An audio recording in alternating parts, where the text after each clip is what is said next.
সবাইকে কালী পুজোর শুভেচ্ছা। মনে নিষ্ঠুরের মতো আমি আজকে ক্লাস নিচ্ছি। কালকেই ক্লাসটা নিয়ে নিতাম। তবে গতকাল ক্লাস নেওয়াটাও নিষ্ঠুরতাই ছিল বটে। আম সবাই কালী পুজোয় ব্যস্ত, এনজয় করতে চায়। সকালবেলা ক্লাস করতে কার ভালো লাগে? বুঝতে পারছি। আমারও ভালো লাগছে না। ঠিক আছে? আ আগামীকালও ক্লাস নেব। তোদের নয়, নেটদের। তো সকালবেলার দিকে রাত্রিবেলা হ্যাঁ, কালীপুজোর শুভেচ্ছা। তো সকালবেলার দিকে রাত্রিবেলা বাজি ফাটাস। সারারাত বাজি ফাটাস। সকালবেলা আর বাজি ফাটাতে ভালো লাগে না। তাই, ঠিক আছে? তো সেজন্যই একটু ক্লাসটা নিই। দেখ আমি আজকে বিশেষ কিছু মানে খুব চাপ দিয়ে কিছু পড়াবো না। মেট্রিক স্পেস পড়াবো। মেট্রিক স্পেসের কিছু ইন্ট্রোডাক্টরি সেকশন শুরুর দিকেতে। আর তারপরে আমরা মেট্রিক স্পেসের কিছু আমাদের এমএসসির জন্য যেটা সিলেবাসে আছে সেই জিনিসটা দেখবো। ঠিক আছে? খুব বেশি কিছু না। ফলে চিন্তা নেই কালীপুজো মানেই যে চাপ তা নয়। তারপরে আবার ভাইফোঁটাও আছে অনেকেরই তোদের ভাইফোঁটা আছে। তো সেগুলোও ব্যাপার আছে। তো কোনো অসুবিধা নেই। তো আমরা যেটা ব্যাপার সেটা হচ্ছে যে আ মেট্রিক স্পেস। এখন দেখ মেট্রিক স্পেস হচ্ছে মেট্রিক মানে হচ্ছে ডিসট্যান্স ফাংশন। ডিসট্যান্স ফাংশন একটা ম্যাপিং যেটা আমাদের একটা স্পেস যেকোনো একটা স্পেস মানে যে বেসিক্যালি এটা একটা সেট সেখান থেকে আমাদের নন নেগেটিভ আ রিয়াল লাইনে এক্সটেন্ডেড রিয়াল লাইনে ম্যাপ করে।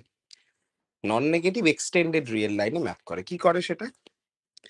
যে একটা দুটো পয়েন্ট নিল, সেটার ভ্যালু কখনোই নেগেটিভ হবে না। কারণ ধর সিম্পল ব্যাপার তুই বাসে করে যাবি। তো বাস খুব সুন্দর একটা মেট্রিক। তো তুমি বাসে উঠলে এবং একটু ডিসট্যান্স গেলে, ঠিক আছে? তাহলে তুমি যে ডিসট্যান্সটা কভার করলে সেটা নন নেগেটিভ। ঠিক আছে? তোমাকে বাস ভাড়াও দিতে হলো স্বাভাবিক ব্যাপার। তুমি বাসে উঠেই জিজ্ঞেস করলে, "যাবে নাকি? হাজরা যাবে?" তুই বলে যে, "না যাবে না।" তুই সঙ্গে, সঙ্গে নেমে পড়লি। তাহলে ডিসট্যান্স 0 ও হতে পারে। তোকে ডিসট্যান্স ট্রাভেল ও করতে হলো না, কোনো পয়সাও দিতে হলো না। তাহলে ডিসট্যান্স আইদার নেগেটিভ না হলে সরি ডিসট্যান্স আইদার পজিটিভ আর না হলে 0। যদি তুই ওই বাসে উঠলি বলল যে যাবে না, সঙ্গে, সঙ্গে নেমে গেলি, সেই ক্ষেত্রে ডিসট্যান্সটা 0। ডিসট্যান্স 0 মানে তুই কোনো ট্রাভেল করলি না। মানে যেখানে ছিলি সেখানেই আছিস। আর যেখানে ছিলিস সেখানেই যদি থাকিস তাহলে তো ডিসট্যান্স 0 হবে। তো এটা if and only if case.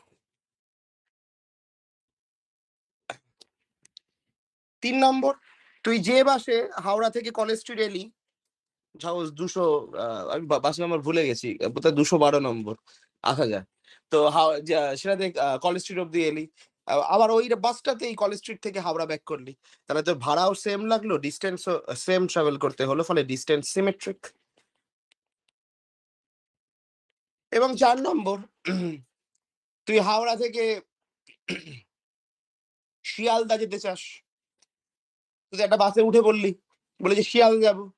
Sealdah যাবো না, ব্রাভন রোড যাবো। তুই দেখলি যে খুব বিপদ, তাড়াতাড়ি আছে। তাহলে ব্রাভন রোডই নাবি। তো বাস ভাড়া এখন ৳১০। তোর থেকে ৳১০ হাতিয়ে নিল। তোকেও দিতে হলো। ব্রাভন রোড নেবে তোকে আবার একটা বাসে উঠতে হলো। সেখানে আরো ৳১০ গেল। ঠিক আছে? তাহলে এইটা আমরা দেখতে পেলাম যে হাওড়া থেকে তুই শিয়ালদা এলি ব্রাভন রোড দ্বারা। ব্রাভন রোড মানে ওই সাইডে যেটা হাওড়া ব্রিজ থেকে নেমে আরেকটা ব্রিজে ওঠে ওই রাস্তাটা হচ্ছে ব্রাভন রোড বলে। তো শিয়ালদা এলি, ডবল খরচা। যদি তুই একটা বাস পেয়ে যাস ডিরেক্টলি যে হাওড়া থেকে ডিরেক্ট শিয়ালদা যাচ্ছি কলেজ স্ট্রিট হয়ে। বাস ভাড়া ৳১২ পড়ল। সস্তা হলো। ৳১২ পড়ল। ফলে একটা কথা আছে সেটা হচ্ছে ট্রায়াঙ্গেল ইনইকুয়ালিটি। অর্থাৎ তুমি যদি ব্রেক জার্নি করো তাহলে তোমার ডিসট্যান্স বেশি ট্রাভেলড হতে পারে। পয়সা তোমার বেশি লাগবেই লাগবে। ঠিক আছে? ব্রেক জার্নি করলে যদি পয়সা কম লাগতো তাহলে লোকজন ব্রেক জার্নি করেই যেত। রাস্তায় মানে অফিস যাওয়ার যাত্রীরা ডেইলি প্যাসেঞ্জাররা দেখি মাঝ রাস্তায় নেমে পড়েছে। কেন? কারণ সস্তায় টিকিট সস্তা পড়বে। এইজন্য বাসের ড্রাইভার গুলো খুব চালাক। বাসের মালিকগুলো খুব চালাক। যারা যে ভাড়াটা নির্ধারণ করে সেটা ব্রেক জার্নি করলে বেশি খরচা হবে। ব্রেক জার্নি করলে কম খরচা হবে না। ডিরেক্ট গেলে কম খরচা হবে। ফলে ডিসট্যান্স আমাদের ব্রেক জার্নি করলে বেশি লাগতে পারে এবং পয়সাটাও বেশি খরচা হবে। ফলে এটাকে আমরা বলব হচ্ছে ট্রায়াঙ্গেল ইনইকুয়ালিটি। ঠিক আছে? তাহলে বাস খুব সুন্দর একটা মেট্রিক। সাবধান, এটা কারুর এক্সাম্পল না, এটা আমার এক্সাম্পল। ঠিক আছে? এটা আমি আজ থেকে ৭ বছর ধরে পড়াচ্ছি, তো ৭ বছরে আমি এক্সাম্পলটা দিয়ে আসছি। ঠিক আছে? এখন যদি অন্য কেউ দেয় তাহলে সেটা তার কপিরাইট নয়। ঠিক আছে? খুব সিম্পল একটা এক্সাম্পল। বাস। বাস একটা খুব সিম্পল একটা মেট্রিক। তাহলে এই জিনিসটাকে বলা হয়, ১ম টা হচ্ছে নন নেগেটিভিটি। প্রপার্টি গুলোর নাম আছে। ১ম টাকে আমরা বলব নন নেগেটিভিটি। 2nd প্রপার্টিটাকে আমরা বলব হচ্ছে ডেফিনাইটনেস। এটাকে ডেফিনাইটনেস প্রপার্টি বলা হয়। 3rd প্রপার্টিটা আমরা জানি সবাই সিমেট্রি, এবং 4th প্রপার্টিটাকে আমরা বলি হচ্ছে ট্রায়াঙ্গেল ইনইকুয়ালিটি। তাহলে এই 4 টে প্রপার্টি যদি থাকে, তাহলে আমরা একটা স্পেসকে আমরা বলবো metric space. Is a metric space. মনে রাখতে হবে ম্যাথমেটিক্সে দুটো খুব ইম্পর্টেন্ট জিনিস। একটা হচ্ছে ডিসটেন্স, আর একটা হচ্ছে বাউন্ডেডনেস। ঠিক আছে? দুটো খুব গুরুত্বপূর্ণ জিনিস ম্যাথমেটিক্সে। ডিসটেন্স কেন গুরুত্বপূর্ণ? তার কারণ,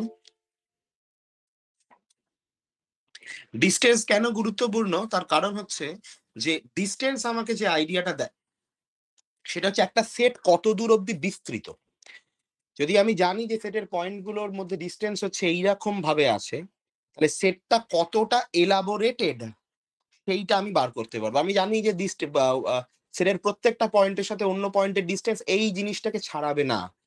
তো সেইখান থেকে আমি একটা আইডিয়া করতে পারি যে এই সেটটা মোটামুটি ভাবে এই সার্কুলার রিজিয়নটার মধ্যেই আছে, যেটাকে আমরা বলি হচ্ছে boundary diameter of a set.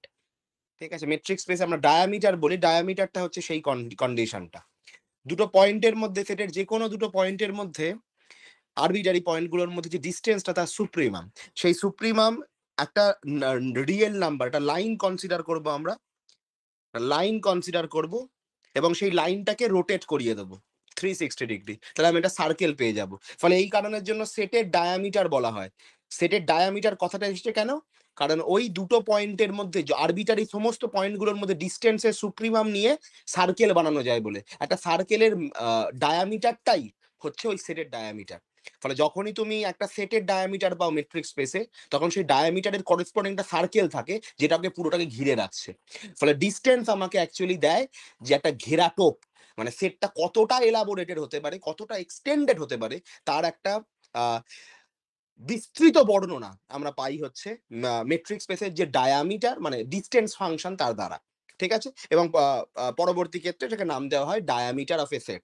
Diameter বলার কারণই হচ্ছে এটা, কারণ ওই যে ম্যাক্সিমাম লেন্থ যেটা পাওয়া যায়, সুপ্রিমাম লেন্থ যেটা পাওয়া যায়, বা সুপ্রিমাম ডিসটেন্স যেটা পাওয়া যায়, সেটা থেকে একটা সার্কেল ড্র করা যায় বলে। তো এটাকে আমরা বলি ডায়ামিটার।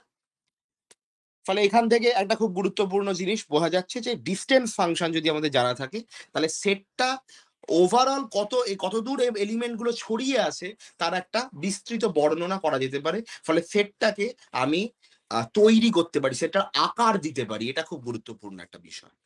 সেটটা স্ট্রাকচারাল বর্ণনা করা সম্ভব। ঠিক আছে?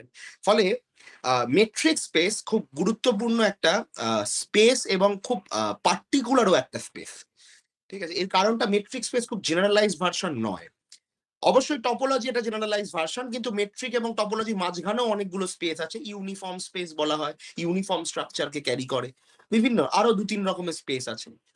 তো ইউনিফর্ম স্পেসটা কম্পারেটিভলি ফেমাস। তো মেট্রিক স্পেস এবং টপোলজির মাঝখানে। কিন্তু দেখ, আমাদের একটা জিনিস বুঝতে হবে, যতই আমরা জেনারেলাইজ করার চেষ্টা করি না কেন, সবার ১ম এ আমাদের কাছে ছিল রিয়েল নাম্বার, রিয়েল লাইন, এবং এখন আমাদের কাছে আছে হচ্ছে মেট্রিক বা টপোলজিক্যাল স্পেস। তো স্ট্রাকচার অনেক কমেছে, অনেক কম ইনফরমেশন আসছে। আর যত কম ইনফরমেশন আসে, তত স্ট্রাকচারটা আমরা জেনারেলাইজড করতে পারি। ঠিক আছে? তত উইক কন্ডিশন তৈরি হয়, তত বেশি ভালো স্পেস তৈরি হয়। মানে ডিসটেন্স ফাংশনের দ্বারা মেট্রিক স্পেস একটা খুব ভালো একটা স্পেস। একটা আদর্শ এক্সাম্পল হচ্ছে মেট্রিক স্পেসের জন্য, যেটা টপোলজি স্টুডেন্টদের জানাটা অবশ্যই উচিত, সেটা হচ্ছে ডিসক্রিট মেট্রিক। কারণ ডিসক্রিট টপোলজি এবং ডিসক্রিট মেট্রিক বেসিক্যালি একই জিনিস। যে দুটো পয়েন্টের মধ্যে ডিসটেন্স যখন জিরো, তখন জিরো, মানে দুটো পয়েন্ট যখন সেম তখন জিরো, দুটো পয়েন্ট আলাদা হলে ওয়ান হবে। এটা থেকে আমরা একটা ডিসক্রিট মেট্রিক স্পেস, ডিসক্রিট বা কেওটিক মেট্রিক স্পেস বলা হয় এটাকে, ডিসক্রিট বা কেওটিক মেট্রিক স্পেস। আচ্ছা, এখানে আমাদের কেওটিক বলার কারণ হচ্ছে কেওস থিওরি বলে একটা থিওরি আছে টপোলজিক্যাল ডিনামিক্যাল সিস্টেমে। তো সেই কেওস খুব গুরুত্বপূর্ণ একটা আলোচনা। এখন খুব ভালো রিসার্চ হচ্ছে ওর উপর। তো কেওস যে থিওরি সেখানে আমাদের ডিসক্রিট মেট্রিক স্পেস খুব ইম্পর্টেন্ট কিছু কাউন্টার এক্সাম্পল দেয়। তাই এটাকে কেওটিক স্পেসও বলা হয়। আচ্ছা। এরপরে আমরা জানি বল। আমি শুরুর দিকে একদম প্রাইমারি কিছু জিনিস করাচ্ছি, একদম শুরুর দিকে। তারপরে আমরা কন্টিনিউয়াস ফাংশন যখন পৌঁছাবো, তারপর থেকে আমি জিনিসটা এমএসসি তে ঢুকে পড়বো। ঠিক আছে? একটুখানি বলার দরকার আছে। অনেকেই বলবে আমি জানি, বাট স্টিল একটুখানি শুনে দেখো যদি তোমরা নতুন কিছু জানতে পারো। ওপেন বল, ওপেন বল বা সফট বল বলা হয় এটাকে। ওপেন বল বা সফট বল। তো সফট বল বলার কারণ হচ্ছে এর যেমন স্পঞ্জের বল দেখবি বাচ্চাদের খেলতে দেওয়া হয় স্পঞ্জের বল। তো স্পঞ্জের বলকে আমরা সফট বল বলি। কেন সফট বল বলি? কারণটা হচ্ছে ওর বাউন্ডারি থাকে না। ও যদি বাউন্ডারি থাকতো তাহলে ওটা শক্ত হতো, সফট হতো না। ঠিক আছে? যেমন ক্রিকেট খেলার যে বলটা কর্কেটের, সেই বলটা শক্ত হয় কারণ বাউন্ডারি থাকে। তুই ওটাকে চেপে স্কুইজ করতে পারবি না। ঠিক আছে? তো বাউন্ডারি থাকা এবং না থাকার উপরে বলের ২ রকম স্পেসিফিকেশন হয়। একটাকে আমরা বলি সফট বল, একটাকে আমরা বলি হার্ড বল বা ওপেন বল বা ক্লোজড বল। ঠিক আছে? তো সফট বল কাকে বলে? আ আমাদের কাছে BRX আছে। BRX হচ্ছে R হচ্ছে আমাদের রেডিয়াস, X হচ্ছে আমাদের সেন্টার, R অবশ্যই গ্রেটার ইকুয়ালস টু 0 হবে। এখানে সেই সমস্ত পয়েন্ট থাকবে মেট্রিক স্পেসে যাদের মধ্যে ডিসটেন্সটা আমরা জানি স্ট্রিক্টলি লেস দ্যান আর। ঠিক আছে? বাউন্ডারিটাকে কন্টেইন করছে না। আচ্ছা।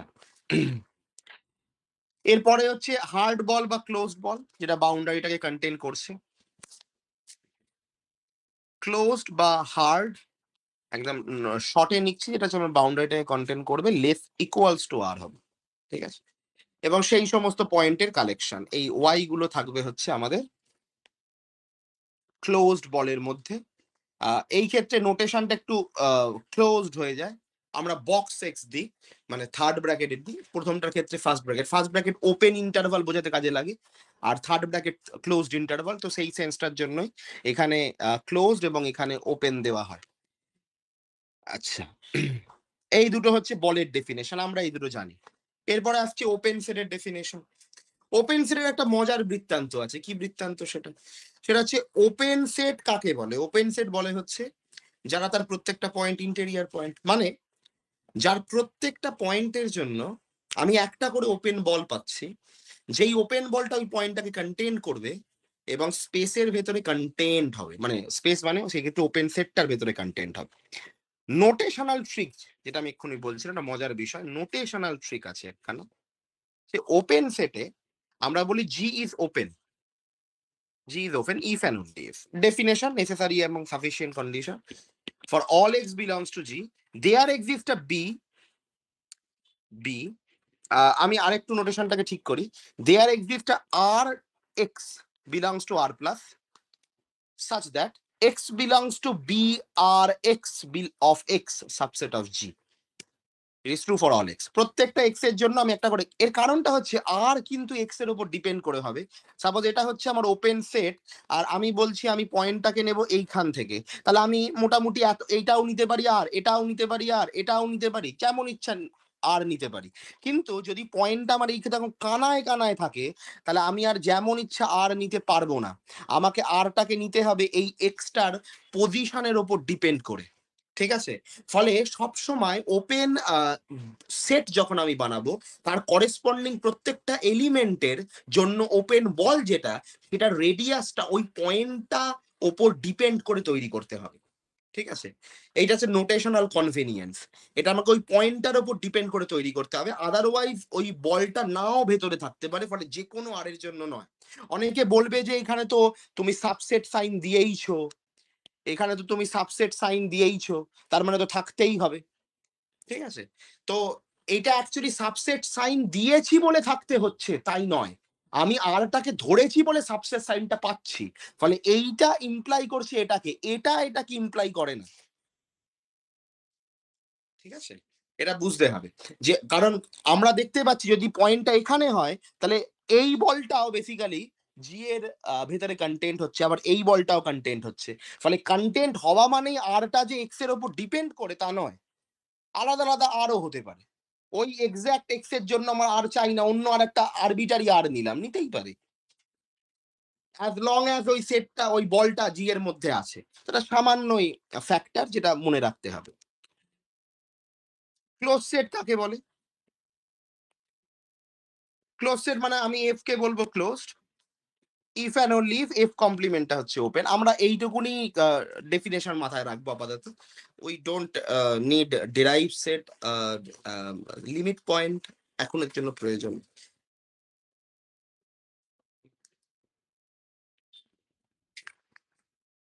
আচ্ছা, এবার দুটো জিনিস,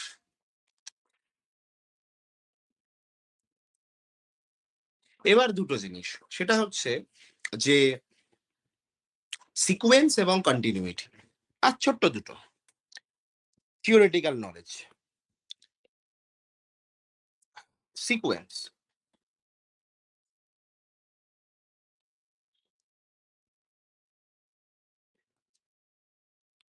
সিকোয়েন্স ইন ম্যাট্রিক্স একটা সিকোয়েন্স কি এক্সেন, এটা হচ্ছে ন্যাচারাল নাম্বার থেকে, ন্যাচারাল নাম্বারের সেটটাকে আমি বাদ দেবো, আমি বলবো একটা কাউন্টেবল সেট থেকে যে কোনো কাউন্টেবল সেট হলেই চলবে, যে কোনো কাউন্টেবল একটা সিকোয়েন্স, যে কোনো কাউন্টেবল মোটামুটি ভাবে আমরা যতক্ষণ অবধি আমরা অর্ডারিংটা দিতে পাচ্ছি ততক্ষণ অবধি যে কোনো কাউন্টেবল সেটই আমাদের সিকোয়েন্সের কাজ করবে। কাউন্টেবল মানে কাউন্টেবল ইনফাইনাইটের কথা বলছি, ফাইনাইট সেটের কথা বলছি না। রিজনটা কি অনেকেই বলতে পারবেন ন্যাচারাল নাম্বার পড়ে এসেছি, অ্যাকচুয়ালি কনভিনিয়েন্সের জন্য ন্যাচারাল নাম্বার পড়ানো হয়।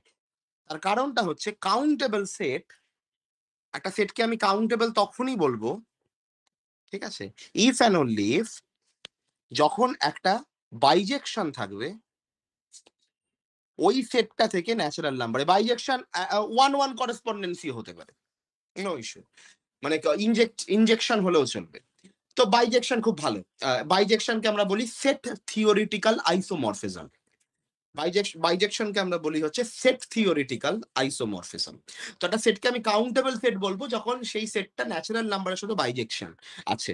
ফলে স্বাভাবিকভাবেই লোকজন শুরুতেই এটাকে ন্যাচারাল নাম্বারই দিয়ে দেয়, যখন ন্যাচারাল নাম্বার সাথে বাইজেকশনই চাই তাহলে ন্যাচারাল নাম্বারই লিখবো।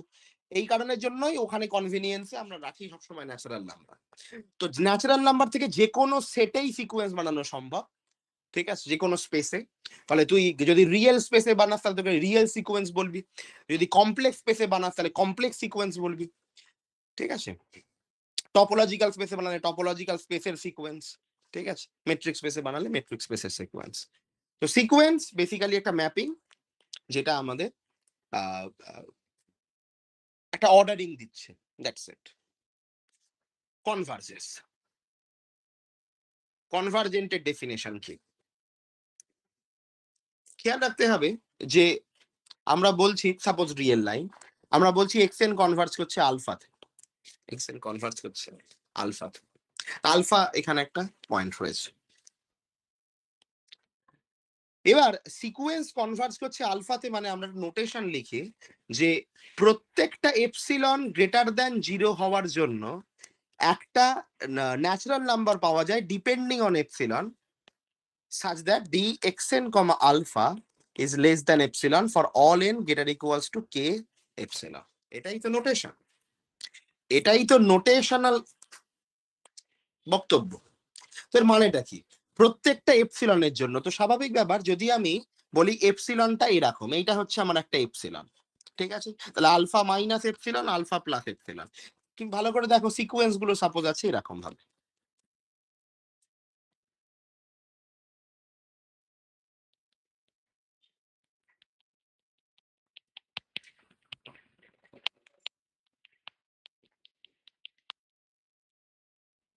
এভাবে সিকোয়েন্সটা আছে, ওকে।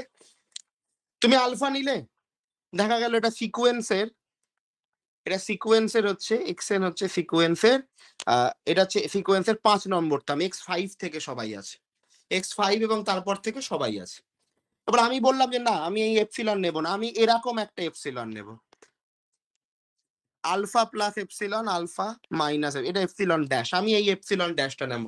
দেখা গেল এখানে সিকোয়েন্সের সাপোজ 50 নাম্বার টার্মের পর থেকে সিকোয়েন্সের টার্মগুলো রয়েছে, ঠিক আছে? তাহলে আমি এই এপসিলনটা ছোট বড় করার জন্য সিকোয়েন্সের টার্ম নাম্বারটার চেঞ্জ হচ্ছে, কিছু সিকোয়েন্সের এলিমেন্ট ভেতরে ঢুকে যাচ্ছে, কিছু বাইরে চলে যাচ্ছে, এটা হচ্ছে। তাহলে এপসিলন আলাদা আলাদা হওয়ার জন্য সিকোয়েন্সের নাম্বারিং বদলাচ্ছে, নাম্বারটা এন গ্রেটার দ্যান কে বলা হয়েছে। তাহলে কে একটা পার্টিকুলার ন্যাচারাল নাম্বার, তো তারপর থেকে মানে 50-এর পর থেকে 50, 51, 52 এভাবে। তাহলে এখানে কে আছে যেটা এপসিলনের উপর ডিপেন্ড করছে। আবার এপসিলনটাকে বড় নেওয়ার জন্য সিকোয়েন্সের অনেক টার্ম চলে আসছে। অনেকটা অরিজিৎ সিং একটা কলেজের ফেস্টে গান গাইতে এসেছে, তো সে স্টেজের মাঝখানে গান গাইছে, এটা স্টেজ, প্রচুর লোক তাকে ঘিরে রয়েছে। এবার বৃষ্টি এসে গেল, ঠিক আছে? দেখা গেল এতটা অবধি, মোটামুটি এতটা অবধি এই ঢাকা রয়েছে, স্টেজ ঘেরা রয়েছে এতটা অবধি, মানে এর ভেতরে যারা আছে তারা ভিজবে না, যারা এর ভেতরে। এবার তুই দাঁড়িয়ে আছিস পাঁচিলের সামনে, তুই ভিজে যাবি। এবার যদি এই স্টেজটা পাঁচিল অব্দি এক্সটেন্ডেড হতো, তুই ভিজতিস না। কিংবা যদি এইটা এতটাও এক্সটেন্ড না হয়ে শুধুমাত্র অরিজিৎ সিং কে বা তার কিছুটা পোর্শন ঘিরে রাখতো, তাহলে অনেকেই ভিজে যেত। কতটা ঘেরা আছে, তাহলে এপসিলনটা কতটা বড় বা কতটা ছোট, সেইভাবে অরিজিৎ সিং এর গান শুনছি যারা লোকজন, তারা বৃষ্টিতে ভিজবে কি ভিজবে না নির্ণয় হবে। এখানে অরিজিৎ সিং হচ্ছে লিমিট পয়েন্ট, তোরা হচ্ছে সিকোয়েন্সের এলিমেন্ট, ঠিক আছে? তো সিকোয়েন্সের কনভার্জেন্স কিন্তু আমাদের এপসিলন ডিপেন্ডেন্ট কনভার্জেন্স। এই প্রপার্টিটাকে বলা হয়, এই প্রপার্টিটাকে আমরা বলি হচ্ছে, সরি, এই প্রপার্টিটাকে আমরা বলি হচ্ছে এপসিলন ক্লোজনেস। এই প্রপার্টিটাকে আমরা বলি হচ্ছে এপসিলন ক্লোজডনেস। কতটা এপসিলন ক্লোজ, ঠিক আছে? যেমন আমি আমার আইপ্যাডের সাথে এপসিলন ক্লোজ, এটা 15 কি 20 সেন্টিমিটার। তুই তোর ফোনের থেকে এপসিলন ক্লোজ, এপসিলনটা সাপোজ 20 বা 30 সেন্টিমিটার। মানে দাদা সব থেকে ছোট দৈর্ঘ্যটা, তাই তো? ছোট নয়, আরবিটারি হতে পারে, হ্যাঁ। আরবিটারি হতে পারে, বড় ছোট যাই হতে পারে। দেখ, দূরে মানেও দূরে নয়, তাই না? ঠিক কিনা? তো এই কথাটা আমাদের ফিলোসফিতে আছে, দূরে মানেও দূরে নয়, তার মানে বেসিক্যালি কি দেখা গেল যে তুই রয়েছিস আর একজন রয়েছে হচ্ছে আমেরিকা, তাহলে তো ডিস্টেন্সটা তো ইনফিনিটি নয় না, ফাইনাইট। তাহলে আমি এপসিলনটাকে বললাম 5000 কিলোমিটার, ভুল কথা না? সেটাও সত্যি, সেটাও সত্যি, 5000 কিলোমিটার ক্লোজড। আমার এবং আমার বান্ধবীর মধ্যে ডিস্টেন্স কত? 5000 কিলোমিটার। তো খারাপ মন অপশন নয়, ঠিক আছে? কিন্তু আমরা অত বড় এপসিলন নিই না, কারণ অত বড় এপসিলন নিলে যে সমস্যাটা দেখা দেয় সেটা হচ্ছে যে জিনিসটা খুব ট্রিভিয়াল হয়ে যায়, ঠিক আছে? যদি আমি বলি যে ও 1/n এই সিকোয়েন্সটা আছে, ঠিক আছে, এই সিকোয়েন্সটা আছে, এই সিকোয়েন্সটার লিমিট পয়েন্ট কি, লিমিট কি, এই সিকোয়েন্সটার লিমিট কি? জিরো। Sir zero. হ্যাঁ, জিরো। ঠিক কথা, জিরো। আচ্ছা, কেউ কি এভাবে ভেবে দেখেছে যে সিকোয়েন্সের তো সিকোয়েন্সিয়াল লিমিটও থাকে, তাই না? সাবসিকোয়েন্সিয়াল লিমিট যেটাকে আমরা বলি, লিমিট পয়েন্ট যেটাকে বলি, সে সিকোয়েন্সের লিমিট থাকে আর লিমিট পয়েন্ট থাকে। দুটোর পার্থক্য কি? লিমিট পয়েন্ট হচ্ছে সাবসিকোয়েন্সিয়াল লিমিট, সাবসিকোয়েন্স গুলোর লিমিট, তাই তো? ঠিক, সাবসিকোয়েন্স গুলোর লিমিট। আচ্ছা, আমরা কি কোনো কনস্ট্যান্ট সিকোয়েন্স ভাবতে পারি না? যেমন কনস্ট্যান্ট সিকোয়েন্স 1 এর লিমিট 1ই তো, ঠিক? আর 1/n এর লিমিট হচ্ছে 0। তাহলে আমি যদি বলি 0 কে ঘিরে আমি একটা এপসিলন নেবারহুড নেব যেটা 2, তাহলে সিকোয়েন্সের সমস্ত পয়েন্ট তার ভেতরে চলে যাবে না? তাহলে অ্যাকচুয়ালি কি তুই বলতে পারবি যে এই যে সিকোয়েন্সটা আছে 1/n, তাহলে এই যে এপসিলনটাকে আমি 2 নিয়ে নিলাম, সমস্ত সিকোয়েন্স সমস্ত লিমিট সিকোয়েন্সের এলিমেন্ট 0 নেবারহুডে চলে গেল, যে এপসিলন ইকুয়ালস টু 2 নেবারহুডে, তার মানে কি সমস্ত এলিমেন্ট 0 খুব কাছাকাছি আছে? কাছে আছে, কিন্তু সেই আরবিটারিনেসটা নেই। আমি বলতে পারবো যে 1ও আছে, 1ও 0 খুব কাছাকাছি আছে, খুব অন্যায় কথা নয়। কিন্তু সেই কাছাকাছিটাতে তোর প্রবলেম সলভ হবে না, যেটা হচ্ছে একটা ইস্যু। প্রবলেম সলভ মানে কি? প্রবলেম সলভ মানে হচ্ছে কনভার্জেন্সি। প্রবলেম সলভ মানে হচ্ছে সিকোয়েন্সের লিমিট পয়েন্ট মানে সেটের লিমিট পয়েন্ট, সিকোয়েন্সের লিমিট মানে সেটেরও লিমিট। কারণ তুমি যদি বলছো একটা সেটের লিমিট আছে, তার মানে তুমি ওই সেটের লিমিটের পয়েন্টকে ঘিরে একটা নেবারহুড নিতে পারো যেখানে সেটের ইনফাইনাইটলি মেনি এলিমেন্ট থাকছে। ওই ইনফাইনাইটলি এলিমেন্টের ভেতর থেকে তুমি কাউন্টেবল ইনফাইনাইট সাবসেট নিয়ে নিতে পারো, যেটাকেই তুমি বলবে সিকোয়েন্স। ঠিক আছে, ওটাকেই সিকোয়েন্স বলা হয়। ফলে যে কোনো সেট যার লিমিট আছে, লিমিট পয়েন্ট আছে, তার সেই লিমিট পয়েন্টের নেবারহুড থেকে তুমি একটা সিকোয়েন্স বানাতে পারবে, যে সিকোয়েন্সটা ওই লিমিট পয়েন্টটাতে কনভার্জ করছে। কিন্তু কখন সেই কনভার্জেন্সটা হয়? যখন নেবারহুডটা খুব আরবিটারি হয়। ঠিক আছে, আমি যদি বলি নেবারহুডটা খুব বড়, তাহলে এটার কোনো ভ্যালু নেই। ফলে এই কারণে জন্য আমরা এপসিলন ক্লোজ মানে খুব কাছাকাছি এপসিলনের কথাই বলে থাকি, ইন জেনারেল খুব দূরের কথা বলি না। এটা আমরা ছোটবেলাতে বিএসসি তে পড়েছি। এটাই আমাদের মেন পার্ট ম্যাথামেটিক্স পড়ার, যে কতটা ক্লোজ দেখানো যায় জেনারেলি। এরপরে হচ্ছে continuous function. Continuous function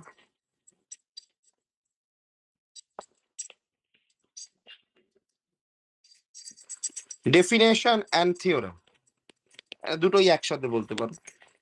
F আমি বলতে পারি যে এক্স টা D1 একটা মেট্রিক স্পেস থেকে ওয়াই D2 মেট্রিক স্পেসে গেল, ইজ কন্টিনিউয়াস তখনই হবে ইফ অ্যান্ড অনলি ইফ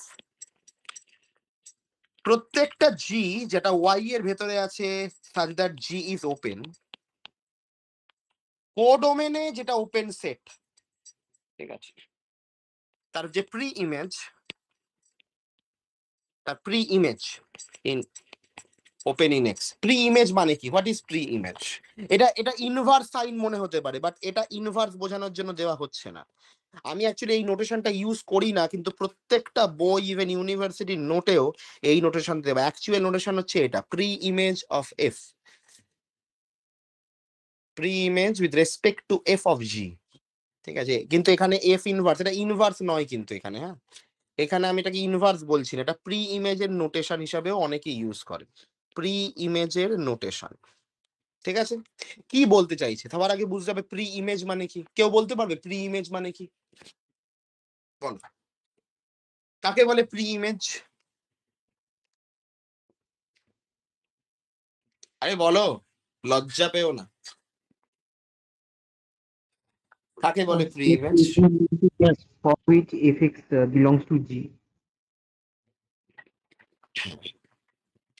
একটা The হ্যাঁ, whole the set of all input values that map to specific output values.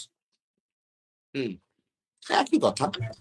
অর্থাৎ ডোমেনের সেই সমস্ত পয়েন্ট সেই সমস্ত এক্স গুলো যেটা এফএক্স ফর্ম করেছে হ্যাঁ, কোডোমেনে। এটাও ঠিক কথা।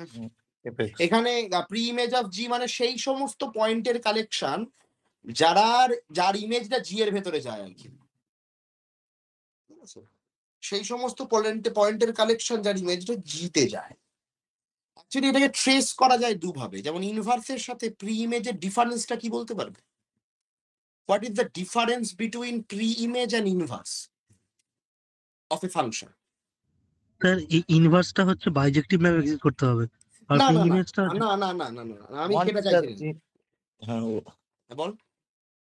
হ্যাঁ দাদা ওটাই বলছিলাম যে ইনভার্স যেটা আছে সেটা তো না না, ওয়ান টু বাইজেকশন দিয়ে, বাইজেকশন নয়। ওয়ান অ্যান্ড অন টু হবে এইরকম। না না না, বাইজেকশনের রেসপেক্ট না, আমি বলছি ওর যে প্রপার্টিটা, একটা ইমেজ, একটা ফাংশন এর ইনভার্স, একটা সেটের ইনভার্স ইমেজ, আর একটা আমাদের একটা সেটের প্রি ইমেজ, দুটোর মধ্যে ফারাকটা কোথায়? স্পেসিফিক আউটপুট ভ্যালুস দিবে দাদা এই সে প্রি ইমেজে। Specific output value. হ্যাঁ। আচ্ছা, আরেকটু ডিটেইলে কেউ বলতে পারবে? আর ইনভার্সে set all possible output values মোটামুটি, যেটা প্রি ইমেজে আমাদের ইমেজের ফাংশন, ইনভার্স ফাংশন দেখা যায়। ঠিক আছে, আমি আর একটু ডিটেলে চাইছি। আর কেউ? বাকিরা যারা আছে ডিটেল, লজ্জা পাওয়ার কিছু নেই। ভুল হতে পারে, ঠিক হতে পারে। ভুল হলে তুমি শিখে যাবে, ঠিক হয়ে গেলে তোমার প্রশংসা হবে। উভয় ক্ষেত্রেই তো লস, মানে উভয় ক্ষেত্রেই তো লাভ। আর কিছু এই যে আইডিয়াটা সবাই বললো, আহ এই আইডিয়াটা রেসপেক্ট আর কিছু কিছু বলা যাবে? ধরো আমি এটাকে সহজ করে বোঝানোর চেষ্টা করি। এটা হচ্ছে হচ্ছে আমাদের হাওড়া, আর এটা হচ্ছে আমার কলেজ স্ট্রিট। ঠিক আছে, তো দুর্গা পুজোয় তুই কলেজ স্কোয়ারে ঠাকুর দেখবি। তো তুই হাওড়া থেকে একটা বাস ধরলি 44, কলেজ স্ট্রিট এলো। Okay. এবার ফেরার সময় তোর কোনো বাস জুটলো না।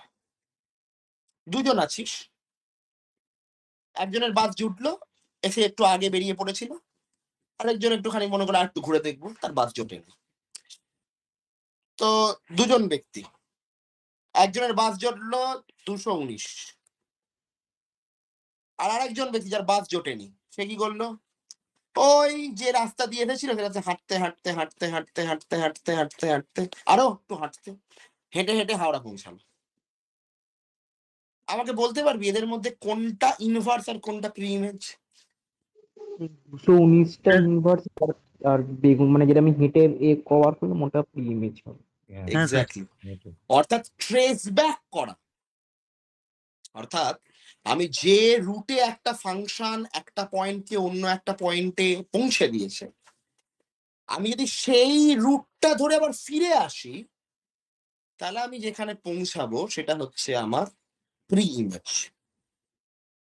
ঠিক আছে, সেটা হচ্ছে আমার প্রি ইমেজ।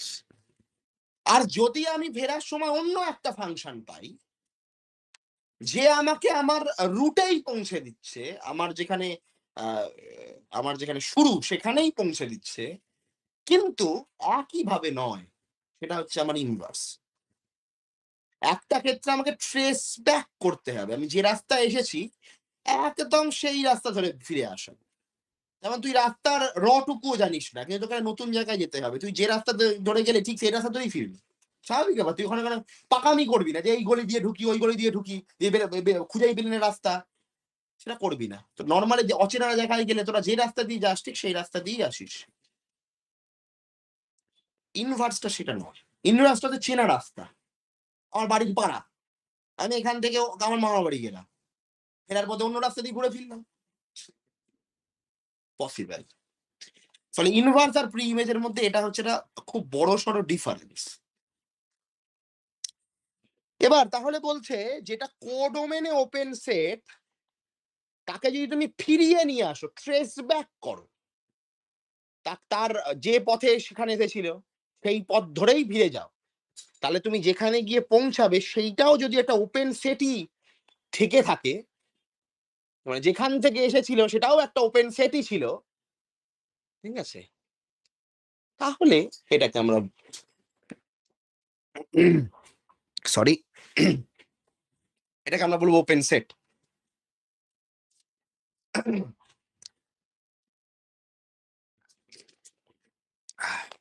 এটাকে বলবো আমরা continuous map, sorry continuous map. তো একটা জিনিস দেখো, এইটার সাথে আমাদের যে দৈনন্দিন কন্টিনিউইটি, যেটা আমরা ছোটবেলা থেকে পড়ে আসছি ভুলবশত, সেইটার কি যোগাযোগ?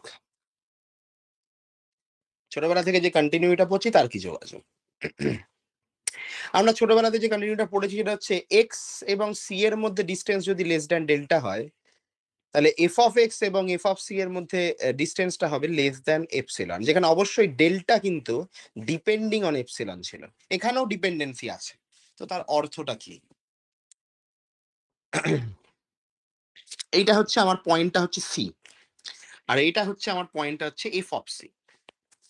ঠিক আছে, তো এখানে আমার প্রচুর প্রচুর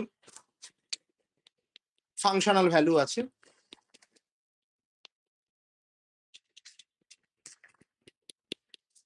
এখানেও আমার প্রচুর প্রচুর অনেকেই অ্যাকচুয়ালি এতক্ষণে মোটামুটি বুঝতেই পেরে গেছে, কারণ এক্ষুনি আমি সিকোয়েন্সের গল্প বললাম, ব্যাপারটা অনেকটা একই, যে আমি কি করতে চলেছি। তো আমি হচ্ছে এইটা হচ্ছে আমার F of C plus epsilon, এটা হচ্ছে আমার F of C minus epsilon. তাহলে সবার আগে তুমি ভালো করে চোখ মেলে দেখবে যে এখানে এই যে পয়েন্ট গুলো পৌঁছাচ্ছে, এই যে পয়েন্ট গুলো এখানে পৌঁছেছে, সেটা কোথা থেকে পৌঁছালো? এখান থেকে। স্বাভাবিক ব্যাপার, রাইট? এরকম একটা জায়গা থেকে, ঠিক এই পয়েন্ট গুলো পৌঁছেছে। এইটা হচ্ছে আমাদের ডেল্টা নেবারহুডটা। এবার আমি বলছি যে আমি এত ছোট এপসিলন নেব না, আমার বড় জায়গা চাই। তা আমি বললাম এত বড় এপসিলন নেব, F of C plus epsilon dash F of C minus epsilon dash. এবার এখন আমাকে এই পয়েন্ট গুলোকেও পেতে হবে, এখন আমাকে এই পয়েন্ট গুলোকেও পেতে হবে, রাইট? কেউ অস্বীকার করতে পারবে না, আমাকে এই পয়েন্ট গুলোকেও পেতে হবে। তাহলে এই পয়েন্ট গুলো আসছে কোত্থেকে? এই পয়েন্ট গুলো এখান থেকে যাচ্ছে, এখান থেকে যাচ্ছে, এখান থেকে যাচ্ছে যাচ্ছে। তাহলে আমাকে ডেল্টাটাকেও বাড়াতে হবে, কারণ আমি এপসিলনটাকে বাড়িয়ে দিয়েছি। আমাকে এপসিলনটাকে বাড়িয়ে দেওয়ার জন্য ওই নেবারহুডের ভেতরে আরো এফ এর ইমেজ, আরো পয়েন্টের ইমেজ এসেছে, তাহলে আমাকে পয়েন্ট গুলো পেতে হবে, যে পয়েন্ট গুলোর ইমেজ এসেছে সেইগুলোকে পেতে হবে। তাহলে আমি যদি এখানে ট্রেস ব্যাক করি, ফিরে আসি, তাহলে আমি দেখতে পাচ্ছি এই রাস্তা ধরে যদি আমি ফিরে আসি, এই রাস্তা ধরে আমি ফিরে দেখতে পাচ্ছি যে আমাকে আরো কিছু মানে আরো ডেল্টাটাকেও একটু সাইজে বাড়াতে হবে। তো স্বাভাবিকভাবে আমি ডেল্টাটাকেও বাড়িয়ে নিলাম, ঠিক আছে? সিমিলারলি আমার মনে হলো যে না, আমি তার কাটা মানুষ, আমি এইটুকুনি নেব, আমি বড় নেব না, বড় ছোট দরকার নেই, আমি এরকম করে দেবো। তাহলে এখন তুমি লক্ষ্য করো যে এই যে এক্সট্রা পয়েন্ট গুলো এখানে গেছিল, এই যে এক্সট্রা ইমেজ গুলো তৈরি হয়েছিল, এদের আর প্রয়োজন নেই, তাই না? এখানে এই যে এক্সট্রা যে পয়েন্ট গুলো ছিল, এখানে এই যে পয়েন্ট গুলো, যারা এখান থেকে এখানে পৌঁছেছে, তাদের আর প্রয়োজন নেই। কেন? কারণ নেবারহুডের ভেতরে তাদের কোনো ইমেজ নেই, তাহলে তারা থেকে কি করবে? যে আমার ইমেজকেই বার করে দিল, আমি আর থাকবো না। স্বাভাবিক ব্যাপার, তার প্রয়োজনই নেই, যেটা প্রয়োজন নেই সেটা রাখা যায় না। ইমেজে ওর ভেতরে এই নতুন যে এপসিলন নেবারহুড, সেই epsilon neighbourhood F of C plus epsilon double dash আর F of C minus epsilon double dash, এর ভেতরে এক্সট্রা পয়েন্ট গুলো নেই, অনেক পয়েন্ট বাদ পড়ে যেতে। স্বাভাবিক ব্যাপার, আমাকে এই নেবারহুডটাকে ছোট করতে হবে। তাহলে C minus delta double dash C plus delta double dash. তাহলে এখানে ডেল্টা কিন্তু এপসিলনকে বড় করার জন্য বা ছোট করার জন্য, ডেল্টা কিন্তু এপসিলনের উপর ডিপেন্ড করছে, এপসিলন ডেল্টার উপর ডিপেন্ড করছে না। কারণ আমি যদি ডেল্টাটাকে বাড়িয়ে দিই আর এপসিলনটাকে ফিক্স রাখি, তাহলে এলিমেন্ট গুলো নেবারহুডের বাইরে যাবে, তা আমার কি? তাহলে এপসিলন বলে আমার কি করবো?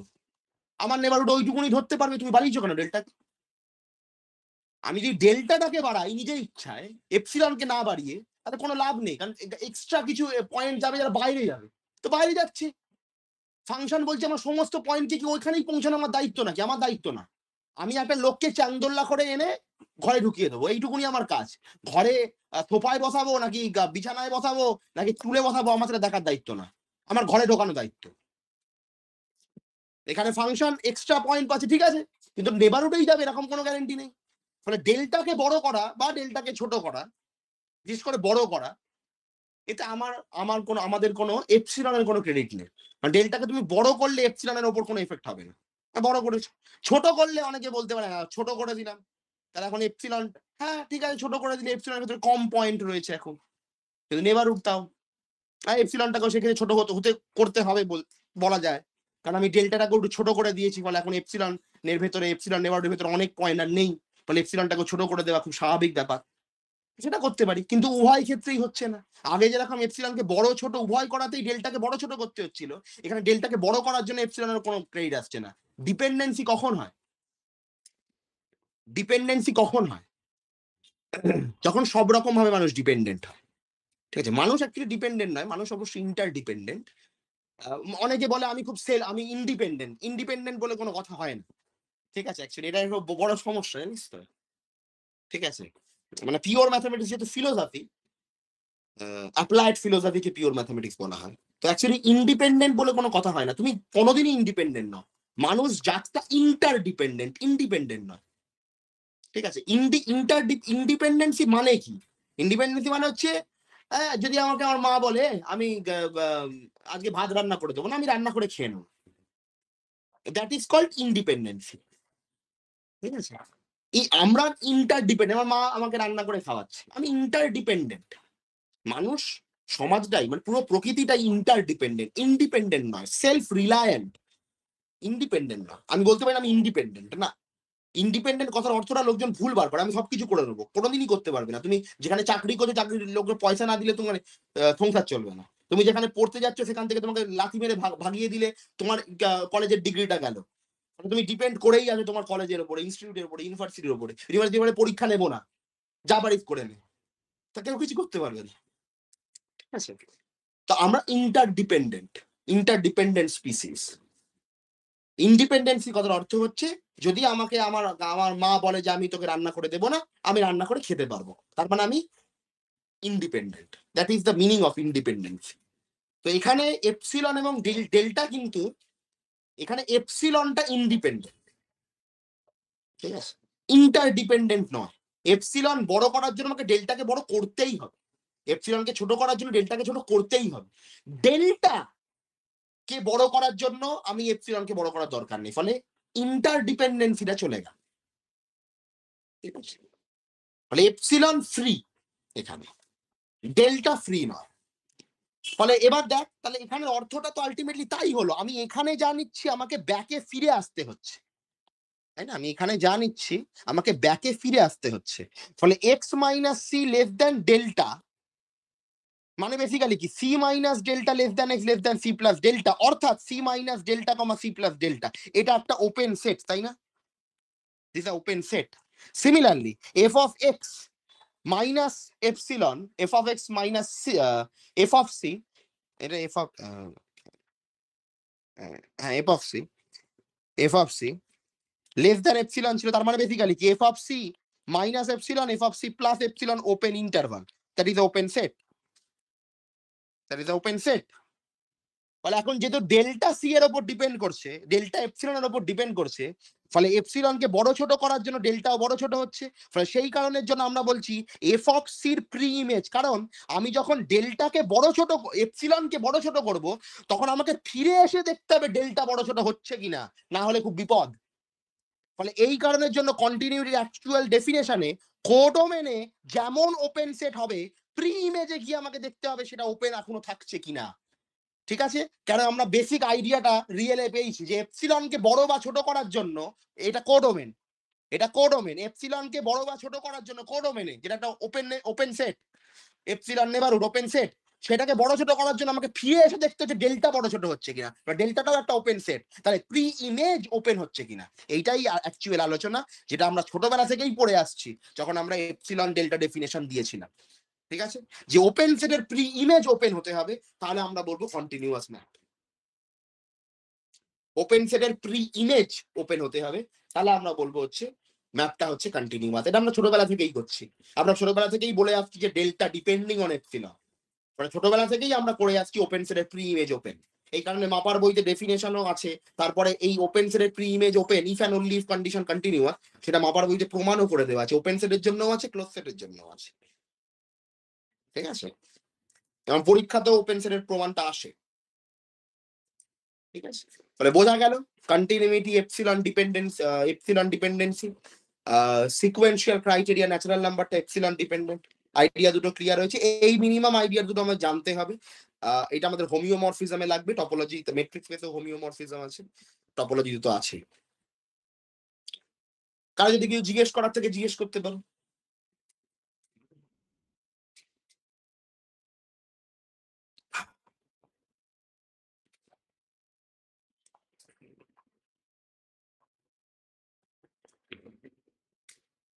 কারো যদি কিছু জিজ্ঞেস করার থাকে জিজ্ঞেস করতে পারো নির্দ্বিধায়। স্যার এই ডেল্টাটা মানে যে মানে ডিপেন্ডেন্ট হচ্ছে, মানে ডেল্টা বাড়ালে যে এপসাইলনের কোনো এফেক্ট হচ্ছে ওটা আরেকবার বলে দেন। ডেল্টা বাড়ানোর জন্য কিছু ফাংশনাল ভ্যালু আমি পাবো, কিন্তু সেটা এপসিলন নেবারহুডের বাইরে, তাই না? আমার এপসিলন নেবারহুডটা তো রয়েছে, তার ভেতরে F of X F of C কাছাকাছি রয়েছে।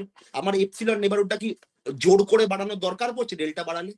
কি সমস্ত পয়েন্ট যে একটা পার্টিকুলার সেটের ভেতরে ঢুকবে এরকম তো ফাংশনের কোনো গ্যারান্টি কোনোদিন ছিল না। আমরা ডোমেন থেকে এলিমেন্ট নিই, সেই এলিমেন্টটা ম্যাপ করে, একটা এলিমেন্ট দু জায়গায় ম্যাপ করবে না, এটার গ্যারান্টি একমাত্র ফাংশন দেয়। কিন্তু সমস্ত এলিমেন্টই যে কোডোমেনে গিয়ে কোডোমেনে যাবে এরকম তো, এই জন্যই তো আমরা ইমেজ সেট আর রেঞ্জ সেট আর কোডোমেনের মধ্যে পার্থক্য দেখতে পাই, তাই না? যে রেঞ্জ সেট হচ্ছে কোডোমেনের সাবসেট, সমস্ত ভ্যালু নাও যেতে পারে, কিছু ভ্যালু এক জায়গায় যেতে পারে, কিছু ভ্যালু আলাদা আলাদা হতে পারে। বলে ডেল্টা যদি আমি জোর করে বাড়াই তাহলে এপসিলনের কি সমস্যা? পয়েন্ট বাইরে যাচ্ছে, ইমেজ সেটে তো পৌঁছাচ্ছে, নেবারহুডে পৌঁছাচ্ছে না, এটা নেবারহুড ফল্ট। আমাকে অ্যাকচুয়ালি দেখতে কি হচ্ছে ফাংশনাল ভ্যালু, তুমি ভালো করে দেখো। আমি সবসময় দেখছি কি ডোমেনে কি কোডোমেনে কি ওপেন সেট আছে, আমি দেখছি কোডোমেনে কি এলিমেন্ট আছে। আমরা ডোমেনের সমস্ত পয়েন্টই এসে পৌঁছায় তবেই ফাংশন, কারণ ডোমেনের কিছু পয়েন্টকে নেব না এরকম হয় না। ফাংশন ডোমেনের সমস্ত পয়েন্টকেই নেয়, কোডোমেনের সমস্ত পয়েন্ট অ্যাটেন্ড করাতে পারে না, ঠিক আছে? ফাংশনালটা বন্দুকের মতো, কাউকে তাকে খুন করতে হবে, তুই গুলি মানে ফায়ার করবি, তো গুলিটা তার গায়ে গিয়ে লাগতেও পারে, নাও লাগতে পারে। 6টা বুলেট ছিল, তুই 6টা বুলেট চালিয়ে দিবি, তার গায়ে একটাও লাগলো না। ফাংশন হচ্ছে ওই বন্দুকটা। ফাংশনের কাজ হচ্ছে এলিমেন্ট গুলো ডোমেন থেকে নিয়ে সবকটাকে পাঠিয়ে দেওয়া, কোথায় যাচ্ছে ফাংশন কিছু করতে পারবে না, সেটা ফাংশনের দায়িত্ব না। ফলে আমি ডোমেনের জায়গাটাকে বাড়াতে এই কিছু এলিমেন্ট গেল, কিন্তু এতে নেবারহুডের কি চেঞ্জ হলো? এপসিলন নেবারহুড বাড়ানোর বা কমানোর কি প্রয়োজন আছে? আমি যে ডোমেনের এলিমেন্ট নিলাম সবাইকে পৌঁছাতেই হবে এরকম তো গ্যারান্টি ফাংশনের ডেফিনেশনে নেই, ওটা তো বাইজেক্টিভ ফাংশনের ডেফিনেশনে আছে, এখানে তো ফাংশনটা বাইজেক্টিভ না, ফলে ওই ডেফিনেশনটা এখানে নেই। ফলে আমি যে ডোমেনটাকে বাড়াচ্ছি, ডোমেনের ডেল্টাটাকে বাড়াচ্ছি, তার মানে আমাকে কোডোমেন এপসিলন বাড়াতে হবে এরকম কোনো গ্যারান্টি নেই, কারণ ফাংশন বলছে আমি সমস্ত পয়েন্টে পৌঁছাতে পারবো, এই গ্যারান্টি নিতে পারি না একমাত্র বাইজেক্টিভ ফাংশন ছাড়া। তুমি কোডোমেনে যারা অলরেডি আছে তুমি তাদের কিছুকে বার করে দিচ্ছ বা তাদের কিছুকে এক্সট্রা নিয়ে নিচ্ছ, তখন তোমাকে ডোমেন নিয়ে আসতেই হবে। কারণ কোডোমেনে যারা আছে এলিমেন্টের ইমেজ যারা আছে তারা অলরেডি পৌঁছে গেছে, তারা কিছু এলিমেন্ট ছিল যারা ডোমেন থেকে কোডোমেনে পৌঁছেছে আন্ডার দ্য ফাংশন, তাদেরকে ট্রেস ব্যাক করা যাবে। এবার আমি বলছি আমি এপসিলনকে বাড়াবো বা কমাবো, তুমি এক্সট্রা এলিমেন্ট নিচ্ছ বা কমাচ্ছ, তাদেরকে নিচ্ছ যারা অলরেডি ইমেজ, যারা অলরেডি পৌঁছেছে। এখানে ওই ব্যাপারটা নেই যে আমাকে পৌঁছানোর দায়িত্ব নিতে হবে না।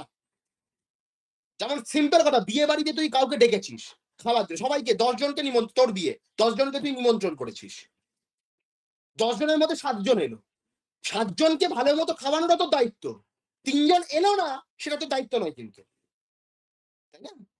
ফলে ডোমেন থেকে কি এসে পৌঁছাচ্ছে, পৌঁছানোর ওপরে খেলাটা হচ্ছে, যে পৌঁছালো না তার উপর খেলা হয় না, ঠিক আছে? এটা হচ্ছে ব্যাপার। ফলে যেহেতু এখানে কোডোমেনে ফাংশনাল ভ্যালুগুলো রয়েছে, এবার আমি এপসিলন বাড়াচ্ছি, ঠিক আছে, বা কমাচ্ছি, সেই মোতাবেক আমাকে ডেল্টাকে কমাতে বাড়াতে হবে। কিন্তু ডেল্টাকে এপসিলনকে আমি কমপ্লিটলি ফিক্সড রেখে ডেল্টাকে বাড়াচ্ছি, ঠিক আছে?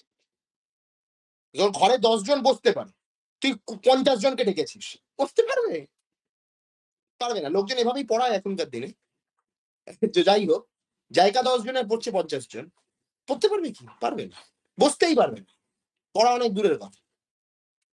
আমাকে জায়গাটা দিতে হবে, আমি ডেল্টাটাকে বাড়িয়ে নিলাম, এপসিলনটা ফিক্সড আছে, আমি ডেল্টা কোথায় জায়গা দেবো? ডেল্টার জন্য এক্সট্রা এলিমেন্ট গুলো কোথায় নেব?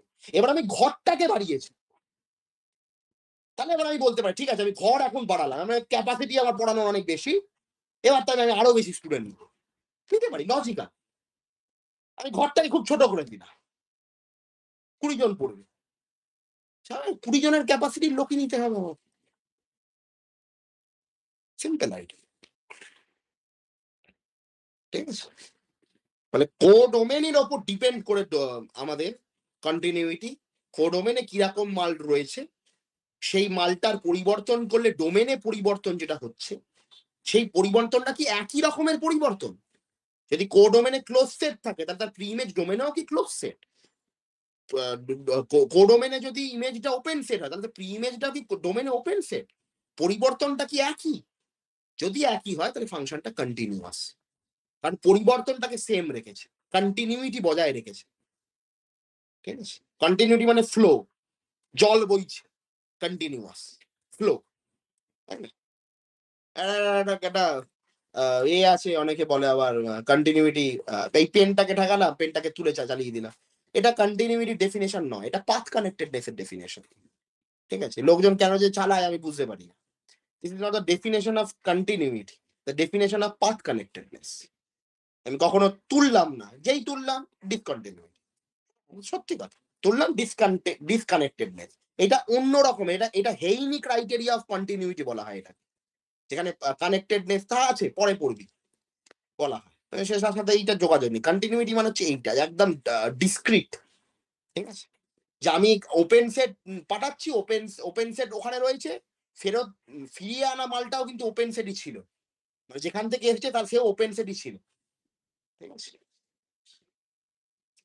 এখন যেটা ক্লোজ সেট, তাকে যদি ট্রেস ব্যাক করা যায় দেখা যাবে যে পুরোনো অবস্থায় যেটা ছিল সেটাও ক্লোজ সেটই ছিল।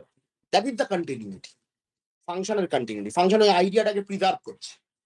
ঠিক আছে, এই হচ্ছে বক্তব্য। আর বলো,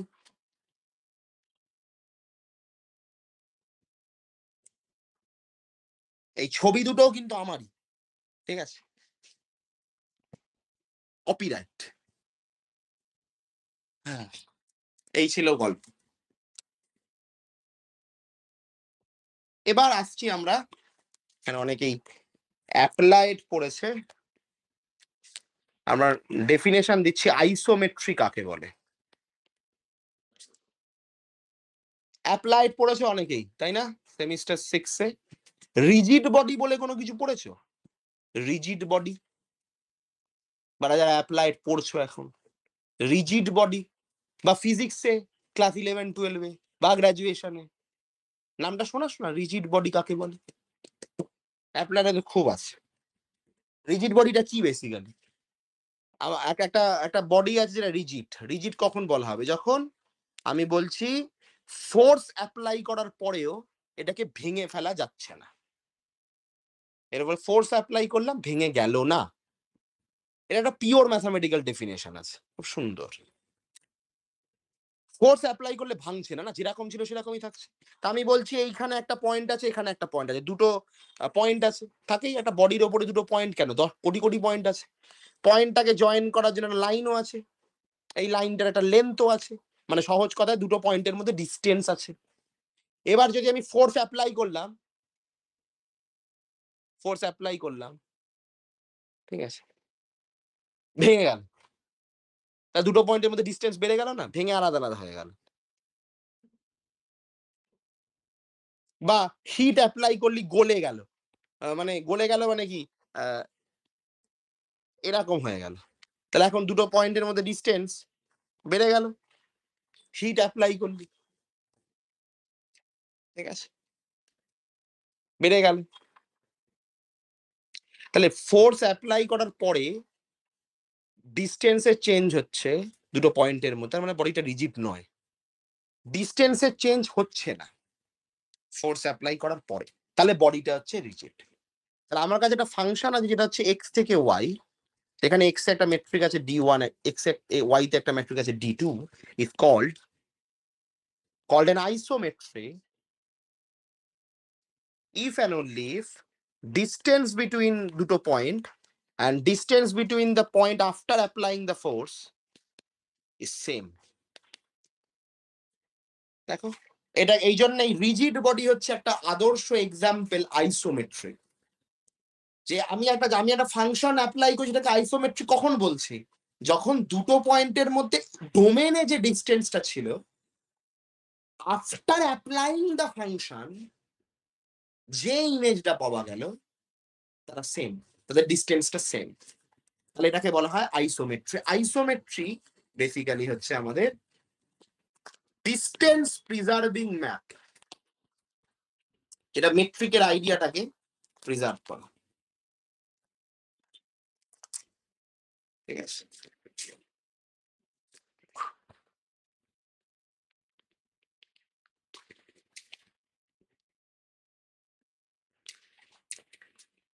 ওকে, আইসোমেট্রি বোঝা গেছে। তাহলে যে ফাংশন অ্যাপ্লাই করার পরে দুটো পয়েন্টের মধ্যে ডিস্টেন্স যা ছিল এখনো তাই আছে, ঠিক আছে, তাহলে আমরা সেই ফাংশনটাকে বলবো হচ্ছে আইসোমেট্রি। আইসোমেট্রি হচ্ছে খুব সুন্দর একটা এক্সাম্পল রিজিড বডি।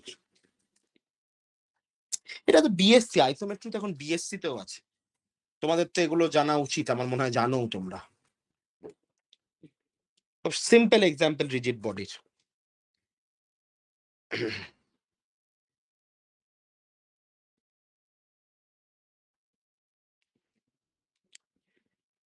আচ্ছা,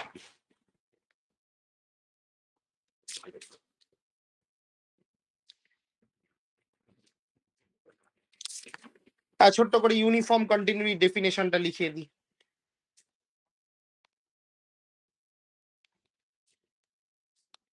ইউনিফর্ম খুব সস্তার ডেফিনেশন।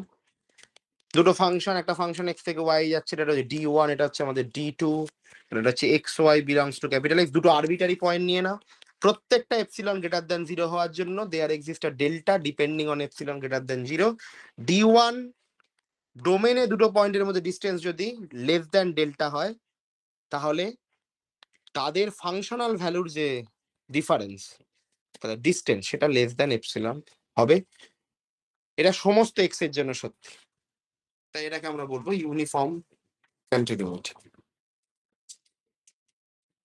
এফ এক্স থেকে Y d1 d2 X Y হচ্ছে এক্স এর এলিমেন্ট, আরবিটারি দুটো এলিমেন্ট, তাদের মধ্যে ডিস্টেন্স যদি খুব নেগলিজেবল হয়, তাহলে যদি খুব কাছাকাছি থাকে, দুটো পয়েন্টের মধ্যে ডিস্টেন্স যদি খুব কাছাকাছি হয়, তাহলে দুটো পয়েন্ট যদি খুব কাছাকাছি থাকে নিজেদের মধ্যে, তাহলে তার যে ইমেজটা তারাও যদি কাছাকাছি থাকে, ঠিক আছে।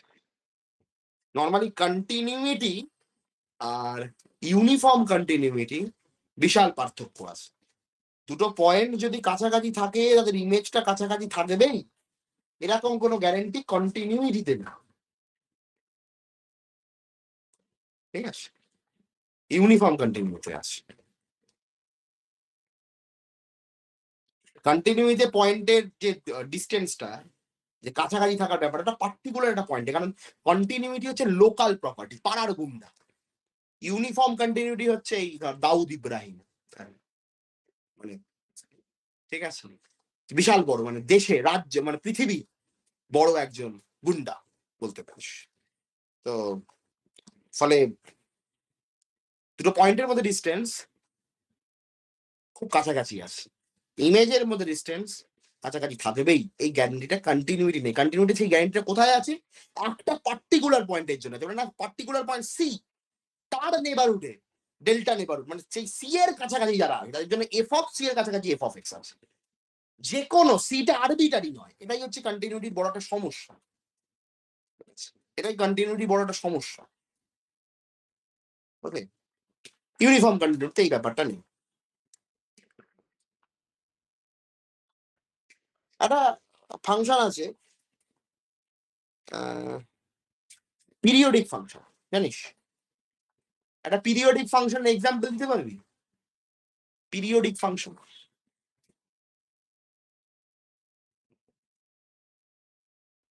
পিরিয়ড পিরিয়ড আছে যাদের, পিরিয়ডিক ফাংশন কাকে বল? পিরিয়ডিক ফাংশন, সাইন ফাংশন আছে, ঠিক আছে, সাইন ফাংশনের পিরিয়ড আছে তো, কত পিরিয়ড বলতে পারবি?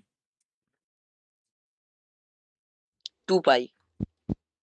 একটা পিরিয়ডিক ফাংশন বলতে পারি যার কোনো পিরিয়ড নেই?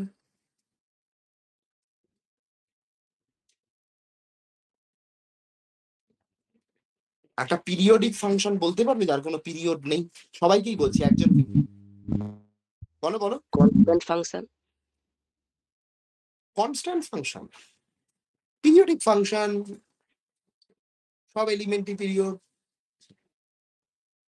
না। আর একটা আরো ভালো ফাংশন,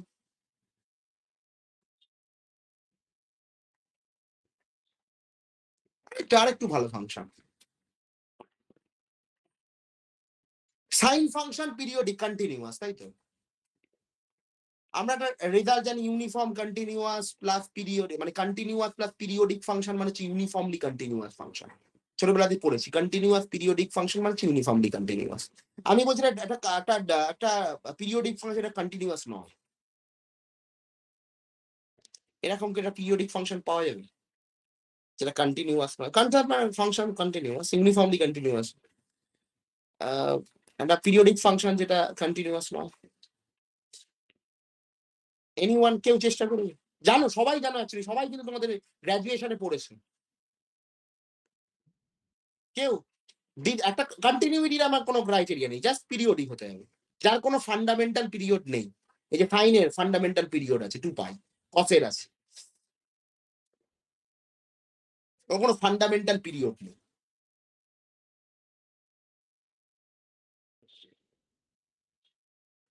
বলতে পারবে? পড়েছে, সবাই পড়েছে, সেমিস্টার 4-এ পড়েছে, রিমান ইন্টিগ্রেশন ওখানে পড়েছে, অনেক। ডিরিচলেট ফাংশন, হ্যাঁ Dirichlet function. Exactly, Dirichlet function. এটা আন্দাজে ছিল নাকি জানিস? স্যার আপনার হিন্টেই ভুল। হিন্ট, আচ্ছা, যাক, গেসিং ওয়ার্কস পারফেক্টলি। রেশনালের জন্য আমি সাপোজ বলছি 1, ইরেশনাল জন্য আমি বলছি হচ্ছে 0। ডিরিচলেট ফাংশন, ডিরিচলেট ফাংশন হচ্ছে একটা পিরিয়ডিক ফাংশন যার কোনো ফান্ডামেন্টাল পিরিয়ড নেই। খুব গুরুত্বপূর্ণ ফাংশন এটা, ঠিক আছে? সেমিস্টার 4-এ ছিল, নিশ্চয়ই পড়েছো তোমরা, মানে লেখা তো থাকবেই, বই তো লেখা অ্যাটলিস্ট থাকবেই। এতটাও বাজে বই লোকজন লেখে না, আমার বিশ্বাস, ঠিক আছে? আমি বই দেখিনি, বাট ডিরিচলেট ফাংশন খুব গুরুত্বপূর্ণ একটা ফাংশন। এর উপরে সিএসআইআর নেটে প্রচুর প্রশ্ন আসে, মানে পিরিয়ডিক ফাংশনে যখনই কোশ্চেন হয় ডিরিচলেট ফাংশন তার একটা আদর্শ কাউন্টার এক্সাম্পল আর কি। মানে রিমান ইন্টিগ্রেশন থেকে ম্যাক্সিমাম হয়, ম্যাক্সিমাম কন্টিনিউটি থেকে হয়। কন্টিনিউয়াস প্লাস পিরিয়ডিক মানে ইউনিফর্মলি কন্টিনিউয়াস, বাট পিরিয়ডিক মানেই যে ইউনিফর্মলি কন্টিনিউয়াস হবে বা কন্টিনিউয়াস হবে এরকম কোনো কন্ডিশন নেই। ডিরিচলেট ফাংশন হচ্ছে আদর্শ একটা এক্সাম্পল। যাই হোক, যদি ইনকেস না জেনে থাকো তাহলে জেনে নাও। তো এগুলো হচ্ছে বিএসসি খুব গুরুত্বপূর্ণ জিনিস। বিএসসিতে খুব মানে খুব কি বলবো, খুঁটিয়ে পড়ার দরকার আছে, অনেক কিছু আছে বিএসসিতে। মানে আমার কাছে একটা ছেলে পড়ে মানে আমার বাবার বন্ধু, ও আমার কাছে ক্লাস 7 থেকে পড়ছে, ঠিক আছে? ও আমার তারা এই মানে কি বলবো,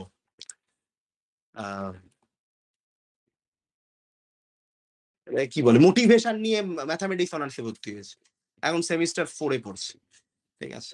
এখন আমার কাছেই পড়ে, ও কারো কাছে পড়ে না, ও কারো কাছে পড়ে না। আমি যখন আসি তখন আমার কাছে পড়ে, আমার থেকে বইপত্র নিয়ে যায়, নিজেই পড়ে। ওকে আমি নিজেই পড়ানো ও শিখিয়েছি, ও নিজে পড়তে পারে, কলেজের ক্লাস করে এবং নিজে পড়ে, কোনো স্যারের কাছে পড়ে না।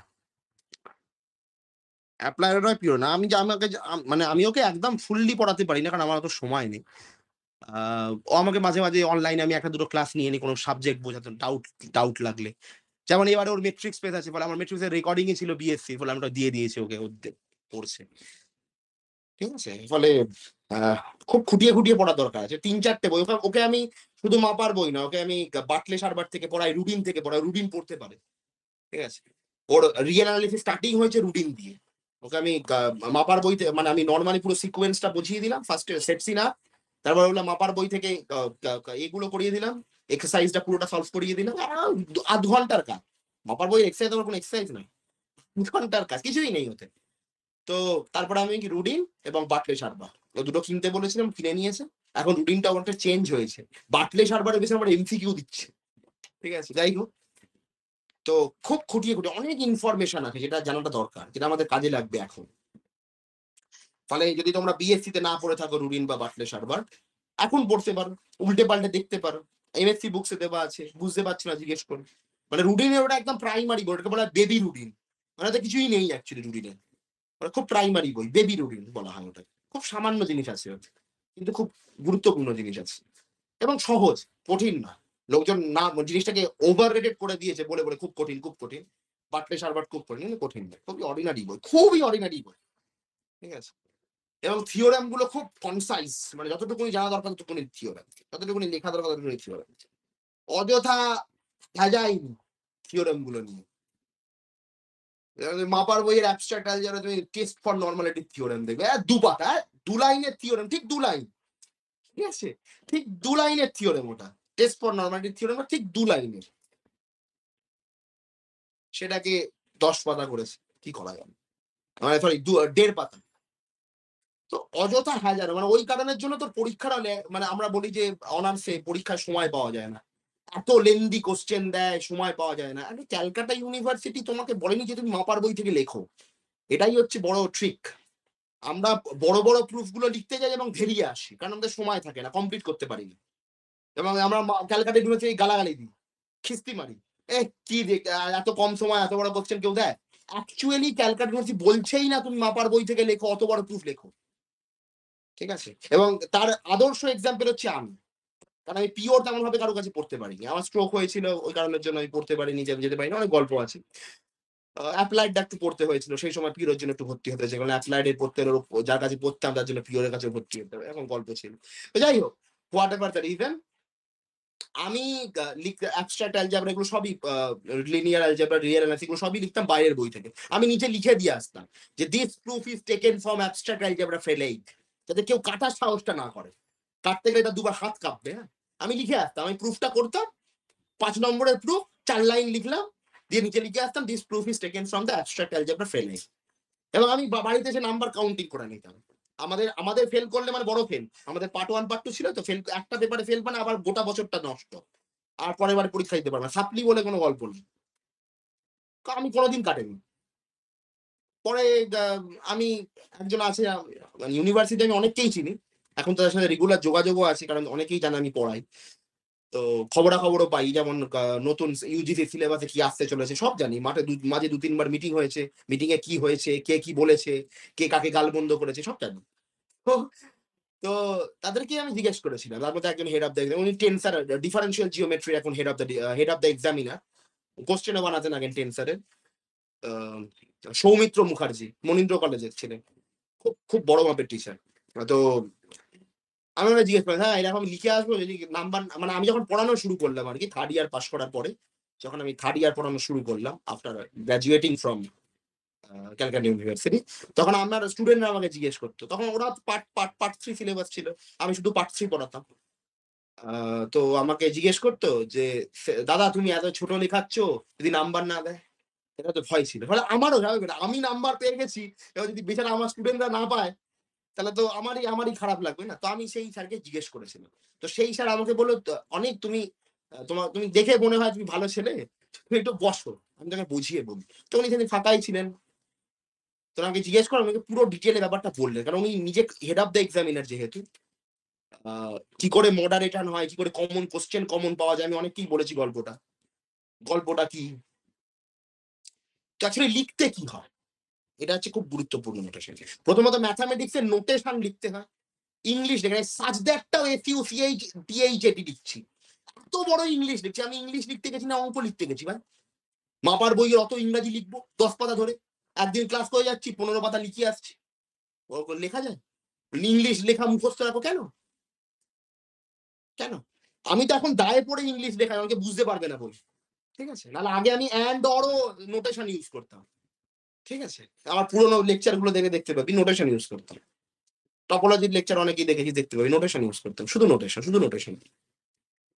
কারণ অ্যাকচুয়ালি নোটেশন লিখতে পারো, নোটেশন লিখে তোমার সময় বাঁচবে, আর সেকেন্ডলি তোমাকে প্রুফটা অত বড় লিখতে হবে কেউ বলেনি, রোলস থিওরেমের প্রুফ লিখছে 1 পাতা ধরে, ঠিক আছে, 10 লাইনের প্রুফ, মিন ভ্যালু থিওরেমের প্রমাণ 5 লাইনের, দেওয়া আছে 3 নাম্বার, লোকজন 2 পাতা লিখে আসছে, সময় তো নষ্ট হবেই। এবং এটাই পড়ানো হচ্ছে। আমি বুঝতে পারছি না কেন এটাই লোকজন পড়াচ্ছে। মানে বিএসসি তে এই পড়াশোনাটাই চলছে। এটার কেন উন্নতি হচ্ছে না? সিবিসিএস হয়ে গেল, এখন 4 বছরের ডিগ্রি কোর্স হয়ে গেছে, উন্নতি হচ্ছে না কেন আমি জানি না। লোকজন নিজেকে আপডেট করতে চায় না। আমি খুব খুব খারাপ লাগে এটা ব্যাপারটা শুনে। লোকজন নিজেকে আপডেট করছে না। 4 বছরের বিএসসি পাস করার পর অনেক কিছু গভর্নমেন্ট চাকরি চলে যাচ্ছে। ম্যাক্সিমাম লোক এমএসসি তে পড়ার পর কিছু করতে পারছে না, নিজেকে আপডেট করছে না যারা পড়াচ্ছেন। এটা একটা লস। ঠিক আছে, এটা একটা পার্টিনেন্ট রিজন, এটা পার্টিনেন্ট লস। যে আমার মনে হয় যে যারা পড়াচ্ছে তাদের অনেক বেশি পড়া উচিত যারা পড়ছে তাদের থেকে। একটা যেভাবে পড়ে এসেছে সেই বছরে তার পরের বছরের নোটটাও তাই, তারপর বছরের নোটটাও তাই, সব নোট এক, সব জিনিস এক, ঠিক নয়। ওভারঅল জিনিস একই হয়, কিন্তু পড়ানোর ধাঁচ প্রতিবার বদলানো উচিত বা নতুন নতুন কোনো কিছু ইমপ্লিমেন্ট করা উচিত। না করলে জিনিসটা নিজেরও শেখা হয় না, যাদেরকে শেখাচ্ছি তাদের থেকেও কিছু জানা হয় না, তাদেরও শেখাটা ইনকমপ্লিট থাকে। ফলে যত বেশি তুমি খাটবে, কারণ আমি এই এমএসসি পড়াচ্ছি প্রায় 5 বছর হয়ে গেল, ঠিক আছে, ওভারঅল জিনিস যেগুলো বলতে হয় সেগুলো আমাকে বলতেই হবে। কিন্তু আমার প্রতি বছরে আলাদা আলাদা রেকর্ডিং হয়, যে রেকর্ডিং গুলো খুব ভালো আমি সেগুলো রেখে দিয়েছি, সেগুলো আমি রেকর্ডিং হিসাবে দিই। যেমন টপোলজি তোদেরকে দিয়েছি, টপোলজি তারপরে অনেক ক্লাস হয়েছে, একই ক্লাস অনেকবার হয়েছে, আমি সেই রেকর্ডিং গুলো দিইনি, কারণ আমার মনে হয়েছে যে ওই ক্লাসের থেকে ওই রেকর্ডিংটা বেশি ভালো, আমি রেখে দিয়েছি। ওরা দিতে হয় দিই, ঠিক আছে। কিন্তু প্রতি বছর আমি আমি 1 বছরে হয়তো, যখন আমি প্রথম পড়া তখন রেকর্ডিংও ছিল না, তখন আমি একটা বছরে 13 বার টপোলজি পড়িয়েছিলাম, 13 বার 1 বছরে, যখন আমি ফার্স্ট পড়ানো শুরু করেছি। কারণ তখন আমার কাছে ডায়মন্ড হারবার ইউনিভার্সিটি আলাদা করে পড়তো, এনএসইউ আলাদা করে পড়তো, তখন আমার কাছে যাদবপুর ইউনিভার্সিটি আলাদা করে পড়তো, তখন আমার কাছে ডিএইচডব্লিউ ডায়মন্ড হারবার ওটাই বিএইচইউ আলাদা করে পড়তো, বিএইচইউ আরজব এখন রিসার্চ করছে আইআরই ধানবাদ থেকে, সব আমার স্টুডেন্ট, ঠিক আছে। দেবদত্ত এবারে পাশ করলো বিএইচইউ থেকে, এবার আইআইটি বিএইচইউ থেকে পিএইচডি করছে, আরো বর্ণালী আরো অনেকেই আছে, তো অনেক সিনিয়র, তো সব পড়াতাম, আলাদা আলাদা করে পড়াতাম। ফলে একটা বছরে আমাকে 13 বার টপোলজি পড়াতে হয়েছে, কারণ তখন আমাদের রেকর্ডিং ছিল না, আর সবার একটু সিলেবাস একটু আলাদা আলাদা, ফলে এরকমও গেছে। জাস্ট প্যান্ডেমিক, তখন আমি রেকর্ডিং এর ব্যাপারে কিছু বুঝতাম না, কি করে করতে হয় জানতাম না, সবে নতুন নতুন রেকর্ডিং ক্লাস নিচ্ছি, 2019-20 সাল, ঠিক আছে, মানে খুব মুশকিল। ফলে অ্যাপ্রোচ বদলানোর আমি দেখি, আমাদের কারণ ইউজিসির ওভারঅল সিলেবাস সেম, কিন্তু এক্স্যাক্টলি সেম না, কিছু জিনিস আছে যেটা আলাদা আলাদা। ওকে, যাই হোক, এখন তোমাদের সেই পড়তে হবে যে খামতিরা তোমাদের বিএসসি এ থেকে গেছে। ফলে বিএসসি যে যতই ভালো পড়াক না কেন, এমন অনেক কিছু আছে যেটা জানাটা খুব দরকার, যেটা অ্যাকচুয়ালি এই কারণের জন্য নেট পাস করাটা খুব কঠিন হয়ে দাঁড়ায়। কেন? কারণ এমএসসি সিলেবাস থেকে ম্যাক্সিমাম নেট হয় না, নেটের ম্যাক্সিমাম কোশ্চেন হয় বিএসসি সিলেবাস থেকে, নেটের ম্যাক্সিমাম সিলেবাসটাও বিএসসি, এমএসসির খুব কম সিলেবাস, মেটা থিওরি আছে, টপোলজি আছে, ফাংশনাল আছে, খুব কম কোশ্চেন হয়, খুব বেশি কোশ্চেন হয় না, ম্যাক্সিমামটাই বিএসসি। মানে যদি কেউ 4 বছরের 3 বছরের বিএসসি কোর্স করে এমএসসি নেট দেয়, কোনো অসুবিধা নেই, ভালো প্রিপারেশন থেকে দিতে পারবে। কোশ্চেন নেট সিলেবাসটা বিএসসি লেভেলের, বিএসসিরই সিলেবাস, কিন্তু নেট হয় না লোকজনের, বিএসসি কেন এমএসসির পরেও হয় না, এটা বড় সমস্যা। যাই হোক, আজকে পুজোর দিন একটু গল্পই করছি। ফলে পড়ার ধরনটা বদলাতে হবে, বিভিন্ন বইপত্র পড়ো এবং সেখান থেকে জিজ্ঞেস করো আমাকে। আমি চাই না শুধুমাত্র যে আমার ইউনিভার্সিটি স্টুডেন্টরা একবার জিজ্ঞেস হয়, এই ইউনিভার্সিটি ক্লাস নিলাম আবার জিজ্ঞেস করবে, এবার তো অফলাইন ক্লাস নিতে হবে। তোমার কাছে পড়ে তোমার তো আগে বেশি জিজ্ঞেস করা উচিত যে স্যার এগুলো মানে কি, এইটা কেন হচ্ছে, এইটা কি করে এলো, কলেজে এটা বলেছে, এটা কেন হচ্ছে না, আমি এইভাবে করেছিলাম, এইভাবে করলে কি হতো।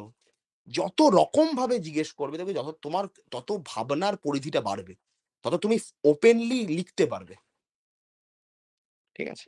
হোমিওমরফিজম, হোমিওমরফিজম কথাটা অ্যাকচুয়ালি একটা জার্মান কথা, যার প্রোনাউন্সিয়েশনটা হচ্ছে হোমিওমরফিজম, আমরা ইংলিশে বলি হোমিওমরফিজম, তো দুটো আলাদা। হোমিও এটাকে বলা হয় structure preserving map, structure preserving map মানে তুমি যেমন দেখতে তোমার একটা যমজ বোন, সরি, হ্যাঁ, তুমি ধরো একটা মেয়ে, মানে এখানে রীতিশা রয়েছে, ওর একটা যমজ বোন, বা সৌভিক রয়েছে, সৌভিকের একটা যমজ ভাই, একদম ডিটো দেখতে, সেটা যে ম্যাপিংটা দ্বারা পসিবল হয় তাকে বলা হয় হোমিওমরফিজম। হোমিও দুটো কথা, মরফিজম দুটো কথা। মরফি কথার অর্থ হচ্ছে টু ফর্ম সামথিং। মরফি মানে হচ্ছে কিছু বানানো, টু ফর্ম সামথিং। হোমিও মানে হচ্ছে এই ক্ষেত্রে আপাতত বলতে পারি হোমিও অ্যাকচুয়ালি এটা এর কোনো মানে নেই, দুটো মানে থেকে হোমিও আসে। একটা হচ্ছে আমরা বলেছি আইসোমরফিজম, আইসো মানে হচ্ছে সেম, আর হোমোমরফিজম যেটা হচ্ছে হোমো মানে হচ্ছে সিমিলার, ঠিক আছে? তো হোমোমরফিজম মানে হচ্ছে সিমিলার জিনিস ফর্ম করা, আর আইসোমরফিজম মানে হচ্ছে সেম জিনিস ফর্ম করা। হোমিও এক রকমের আইসোমরফিজম অ্যাকচুয়ালি, ঠিক আছে? হোমিও হচ্ছে এক রকমের আইসোমরফিজম, বলা হয়। আর টপোলজিক্যাল আইসোমরফিজমকে আমরা বলি হচ্ছে হোমিওমরফিজম, ঠিক আছে? টপোলজিক্যাল আইসোমরফিজমকে আমরা বলি হচ্ছে হোমিওমরফিজম, ঠিক আছে? তাহলে হোমিওমরফিজম হচ্ছে structure preserving map. Structure preserving ম্যাপের অর্থ হচ্ছে ওই তোমার ডুপ্লিকেট কপি, সহজ কথা। সিনেমাতে ডুপ্লিকেট হয়, একদম ডিটো ডুপ্লিকেট কপি, সেটা হচ্ছে আমাদের হোমিওমরফিজম।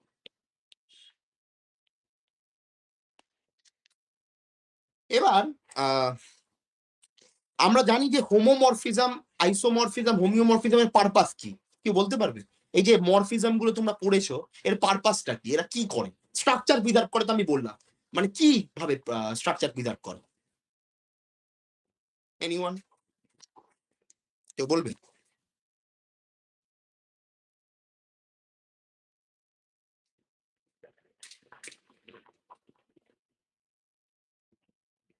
হ্যাঁ, দেখো, হোমিওমরফিজমের অ্যাকচুয়াল পারপাস হচ্ছে যে তোমার কাছে একটা, ধরো তুমি রিয়েল লাইনকে চেনো, তাই তো? সবাই রিয়েল লাইন চেনো, সবাই R2 চেনো, R3 চেনো। এবার ধরো তোমাকে একটা সেট দেওয়া হয়েছে, একটা স্পেস, তাকে কেমন দেখতে তুমি জানো, ঠিক আছে? Unknown space. এবার বলা হলো এটা হোমিওমরফিক হচ্ছে আর এর সাথে। আর কে আমরা চিনি, আর একটা লাইন ইনফাইনাইট লেন্থে। তাহলে আমি সঙ্গে সঙ্গে আমাদের বুঝতে হবে যে আমাদেরকে যেটা দেওয়া হয়েছে, এই যে আননোন স্পেসটা, সেটাও একটা লাইন ইনফাইনাইট লেন্থে, ঠিক আছে? মানে এটা আমি একটা খুব কি বলবো, ইমপ্লিসিট ভাবে বললাম। আমি হোমিওমরফিজমকে আরো অনেক রকম ভাবে দেখাই, টপোলজি যারা পড়ছে তারা জানবে, টপোলজি ক্লাসও হবে, রেকর্ডিংও দেওয়া হয়েছে, আরো ডিটেলে জানাই, কিন্তু আমি খুব সহজ ভাবে বলার চেষ্টা করছি সবার জন্য। তো হোমিওমরফিজম হচ্ছে আননোন স্পেসকে নোন স্পেসের সাথে রিলেট করা। একটা জিনিস আননোন, যাকে আমি চিনি না, আমি যদি বলি এটা নোন স্পেস, যেটাকে আমি চিনি, তার সাথে হোমিওমরফিক, তাহলে আননোন স্পেসটাও অ্যাকচুয়ালি নোন স্পেসটাই, তার আরেকটা রূপ, আর কিছু না। এটা হোমিওমরফিজমের পারপাস, অচেনা জিনিসকে চেনা জিনিসের মাধ্যমে চেনা, ঠিক আছে? যেমন তোর যমজ ভাই আমার কাছে নিয়ে এলি, আমি প্রথমে চিনতে পারবো না, আমার মনে হবে তাহলে তুই আমাকে বুঝিয়ে দিলি এ হচ্ছে আমার যমজ ভাই, ঠিক আছে? আননোন জিনিস, যমজ ভাই, তার মুখটা ঢাকা, সাপোজ তুই বললি এ আমার যমজ ভাই, আমি সঙ্গে সঙ্গে বুঝে যাবো তোর মতোই দেখতে, খুব সিম্পল ব্যাপার। তুই তো যমজ ভাইকে আমার কাছে নিয়ে এলি মুখ ঢেকে, আমাকে বললি এটা আমার যমজ ভাই দাদা, সঙ্গে সঙ্গে আমি বুঝে যাবো তোর মতোই দেখতে। তো এইটা হচ্ছে হোমিওমরফিজমের পারপাস, ঠিক আছে? হোমোমরফিজম, এই যে সিমিলার জিনিস, যেটা গ্রুপ থিওরিতে হোমোমরফিজম, গ্রুপ থিওরি বা লিনিয়ার অ্যালজেব্রা বা রিং থিওরিতে এইটা অ্যালজেব্রিক স্ট্রাকচারটাকে প্রিজার্ভ করে, সিমিলার ক্যারেক্টারিস্টিকটা দেয়। অ্যালজেব্রিক স্ট্রাকচারকে আমরা বলি ক্যারেক্টারিস্টিক অফ এ সেট, সেটের ভেতরকার ক্যারেক্টারিস্টিক, ভেতরে কি মাল আছে, ঠিক আছে? সেই জন্য হোমোমরফিজম সবসময় এলিমেন্টের উপর কাজ করে। আর আইসোমরফিজম হচ্ছে সেটার বাহ্যিক কিরকম স্ট্রাকচার, বাইরে থেকে সেটটা কেমন দেখতে, সেটা হচ্ছে আইসোমরফিজম, ঠিক আছে? ফলে homeomorphism is a particular type of isomorphism, topological বা মেট্রিক স্পেস, ঠিক আছে? হোমোমরফিজমের জন্য আমাদের কি চাই? হোমোমরফিজমের জন্য আমাদের চাই হচ্ছে তিনটে কন্ডিশন। আমি বলছি যে আমার কাছে একটা সেট আছে এক্স ডি1, একটা মেট্রিক, এইটা হোমিওমরফিক টু ওয়াই ডি2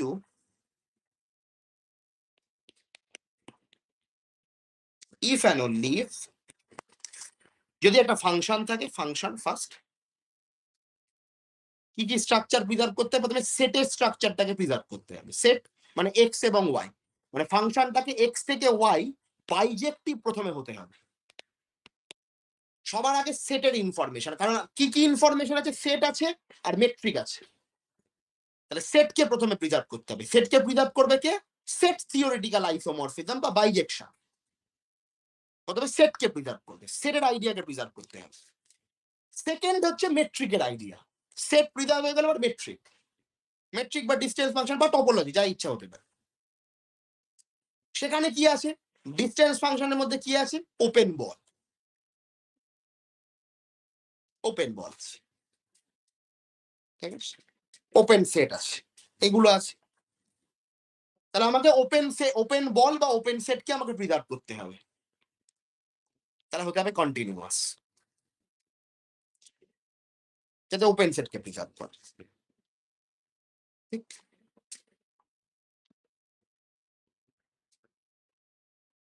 এবার সে তো এখান থেকে এখানের ওপেন সেটকে প্রিজার্ভ করলো, উল্টোটাও তো প্রিজার্ভ করতে হবে, কারণ বাইজেক্টিভ মানে ইনভার্সটাও আছে।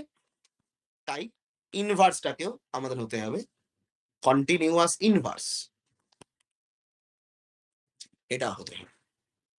তাহলে আমরা বলবো হোমিওমরফিজম। একটা খুব সিম্পল এক্সাম্পল দিলে তো এই পুরো আইডিয়াটা ক্লিয়ার হয়ে যাবে। এটা ছেলে, ঠিক আছে, তুই বলছিস তুই এর একটা 3D ইমেজ তৈরি করবি, একটা হোমিওমরফিজম আলটিমেটলি 3D ইমেজ। দেখা গেল তুই 3D ইমেজ বানাতে গিয়ে তুই হাতের জায়গায় পা আর পায়ের জায়গায় হাত করে দিয়েছিস, সমস্যা? সেটাও পসিবল। দেখ, হাতের জায়গায় হাত লাগানোর অর্থটা কি? যে আমার হাতের এখানে, জয়েন্টের এখানে আর হাতে যে দুটো পয়েন্ট আছে তাদের মধ্যে ডিস্টেন্সটা যদি খুব কাছাকাছি হয়, তাহলে এদের ইমেজের মধ্যেও ডিস্টেন্সটা কাছাকাছি হওয়া উচিত। কিন্তু এর ইমেজের মধ্যে ডিস্টেন্সটা কাছাকাছি হলো কোথায়?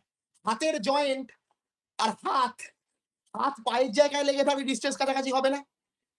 ফলে কন্টিনিউইটি প্রিজার্ভ, কন্টিনিউটির পারপাসটা হচ্ছে এটা, যে যখন তুই কাউকে টেলিপোর্ট করে দিচ্ছিস, টেলিপোর্ট নিশ্চয়ই শুনেছিস, তো মানুষের হাতটার জায়গায় যেন হাতই থাকে, সেটা কে বিচার করে দেখবে? পায়ের জায়গায় হাত লেগে গেলে খুব বিশ্রী দেখতে হবে, ঠিক আছে? ফলে একটা কথা জানিস তো, যে পায়ের জায়গায় হাত দিয়ে গেলে সত্যি তো বিশ্রী দেখতে হবে, আর হাতের জায়গায় পা দেখলেও, পা লেগে গেলেও খুব বিশ্রী দেখতে হবে জিনিসটা। ফলে সুন্দরতাটাও কিন্তু খুব গুরুত্বপূর্ণ একটা ব্যাপার, কারণ ফিলোসফি হচ্ছে অ্যাপ্লাইড সাইকোলজি, ঠিক আছে, আর অ্যাপ্লাইড ফিলোসফি মানে হচ্ছে পিওর ম্যাথামেটিক্স। ফলে সাইকোলজিটা খুব গুরুত্বপূর্ণ একটা ভূমিকা নেয় ফিলোসফিতে, এবং ফিলোসফিটা ম্যাথামেটিক্সে। ফলে হাতের জায়গায় পা লাগালে চলবে না, আর হাতের জায়গায় পা লাগবে কখন? যখন কন্টিনিউটি থাকবে না, হাতের জয়েন্ট আর হাতের মধ্যে ডিস্টেন্স যখন খুব কাছাকাছি হবে না, তখনই হাতের জায়গায় হাত লাগবে না। কন্টিনিউটি বলবে যে না, ওই দুটো ডোমেনের পয়েন্টের মধ্যেই ডিস্টেন্স খুব কাছাকাছিই ছিল, এখনো কাছাকাছিই থাকতে হবে, আমি কন্টিনিউয়াস, আমি আলাদা হতে দেবো না, তখনই হাতের জায়গায় হাত লাগবে, আদারওয়াইজ বিপদ হবে। ইনভার্সটার ক্ষেত্রেও তাই, তুই একজনকে টেলিপোর্ট করে এখান থেকে আমেরিকা পাঠিয়ে দিলি, আর আমেরিকা থেকে এখানে নিয়ে এলি, আমেরিকা থেকে এখানে নিয়ে আসার সময়তেও তো হাতের জায়গায় পা লেগে যেতে পারে, খুব বিপদ হবে না? তো ইনভার্সটাও কন্টিনিউয়াস চাই, বাইজেকশন তো ছিল। ফলে এই কারণে এইটাকে হোমিওমরফিজম বলা হয়, এবং এটাই হচ্ছে অ্যাকচুয়াল আদর্শ এক্সাম্পল, ঠিক আছে? কারণ হোমিওমরফিজম অ্যাকচুয়ালি একদম স্ট্রাকচারটাই প্রিজার্ভ করে, যেমন দেখতে ঠিক তেমনই আইডিয়াটা দেয়। হাতের জায়গায় পা লাগবে না, পায়ের জায়গায় হাত লাগবে না, হাতের জায়গাতেই হাত লাগবে এবং পায়ের জায়গাতেই পাটা ফিট হবে, ওটা কন্টিনিউইটি। এবং ফেরত আনার সময় ইনভার্সের কন্টিনিউইটি, দুটোই ওই কারণে প্রয়োজন। আশা করি এরপর তোরা কোনোদিন ডেফিনেশনটা ভুলবি না, ঠিক আছে? তো এটা মেন রিজন, ঠিক আছে? এই কারণের জন্য কন্টিনিউইটিকেই হোমিওমরফিজমের ডেফিনেশনে দেওয়া হয়েছে, ঠিক আছে? কারণ অ্যাপ্লাইড সাইকোলজিটাই হচ্ছে ফিলোসফি, ওকে? অ্যাপ্লাইড সাইকোলজিটা হচ্ছে ফিলোসফি, আর অ্যাপ্লাইড ফিলোসফিটা হচ্ছে ম্যাথমেটিক্স, পিওর ম্যাথমেটিক্স। আর অ্যাপ্লাইড পিওর ম্যাথমেটিক্স এর অ্যাপ্লিকেশনটা হচ্ছে ফিজিক্স। এইভাবেই তো চলছে, এই জন্য তোদের ম্যাথমেটিক্যাল লজিক ছিল কোনো একটা সেমিস্টারে প্রবাবলি, সেটাও খুব আহামরি হয় না আমি জানি, কিন্তু অ্যাকচুয়ালি সিলেবাসটাও আহামরি নয়। ম্যাথামেটিক্যাল লজিকের সাথে ম্যাথামেটিক্যাল অ্যাক্সিওমেটিক সেট থিওরি এবং অ্যাক্সিওমেটিক প্রুফ থিওরি থাকা দরকার ছিল, তাহলে অ্যাকচুয়ালি সিলেবাসটা খুব কমপ্লিট হতো। ম্যাথামেটিক্যাল লজিক একদম ফিলোসফিক্যাল লজিকের বই থেকে আসে। ফিলোসফিক্যাল লজিকের একটা খুব ভালো বই আছে, কপি কোহেন, ওরা ফিলোসফিক্যাল লজিকের বই। যদি ওই বইটা পড়িস তাহলে তোর ম্যাথামেটিক্যাল লজিকটা পুরো ক্লিয়ার হয়ে যাবে। ভালো হবে, কপি কোহেন। যদি কারো কোনোদিন ইচ্ছা হয় পড়তে পারিস, ঠিক আছে? দেখ আমি আমি খুব চাপে ক্লাস নিচ্ছি না, কিন্তু মানে আমার মনে হয় না তোরা খুব বোর ফিল করছিস, ঠিক আছে? করতেও পারিস, আমি জোর করে না করছি না, ঠিক আছে? কিন্তু দেখ এক্সাম্পল গুলো যদি খেয়াল রাখিস তো ডেফিনেশনটা পুরোটা ক্লিয়ার হয়ে যাবে, ঠিক আছে? এটা হচ্ছে হোমিওমরফিজমের প্রপার্টি। আমি হোমিওমরফিজমটা অব্দি পড়িয়ে দিলাম, আরো কিছু জিনিস পড়বো, এখনো প্রায় 0.5 ঘন্টা বাকি আছে। কিছুই ক্লাস হয়নি, মানে 1.5 ঘন্টা, 1 ঘন্টা 25 মিনিট ক্লাস হয়েছে। যদি কারোর খুব তাড়াহুড়ো না থাকে তাহলে আমাদের কাছে এখনো সময় আছে, অনেকটাই আছে। আমরা থিওরেম প্রমাণ করব, যেটা অ্যাকচুয়ালি আমরা লিখেছিলাম কিন্তু প্রমাণটা করা হয়নি। ছোট্ট থিওরেম, পুচকে থিওরেম। এই থিওরেমটা আমরা প্রমাণ আর করি, তাই না? এইটা, তাহলে এইটা আমরা প্রমাণ করব।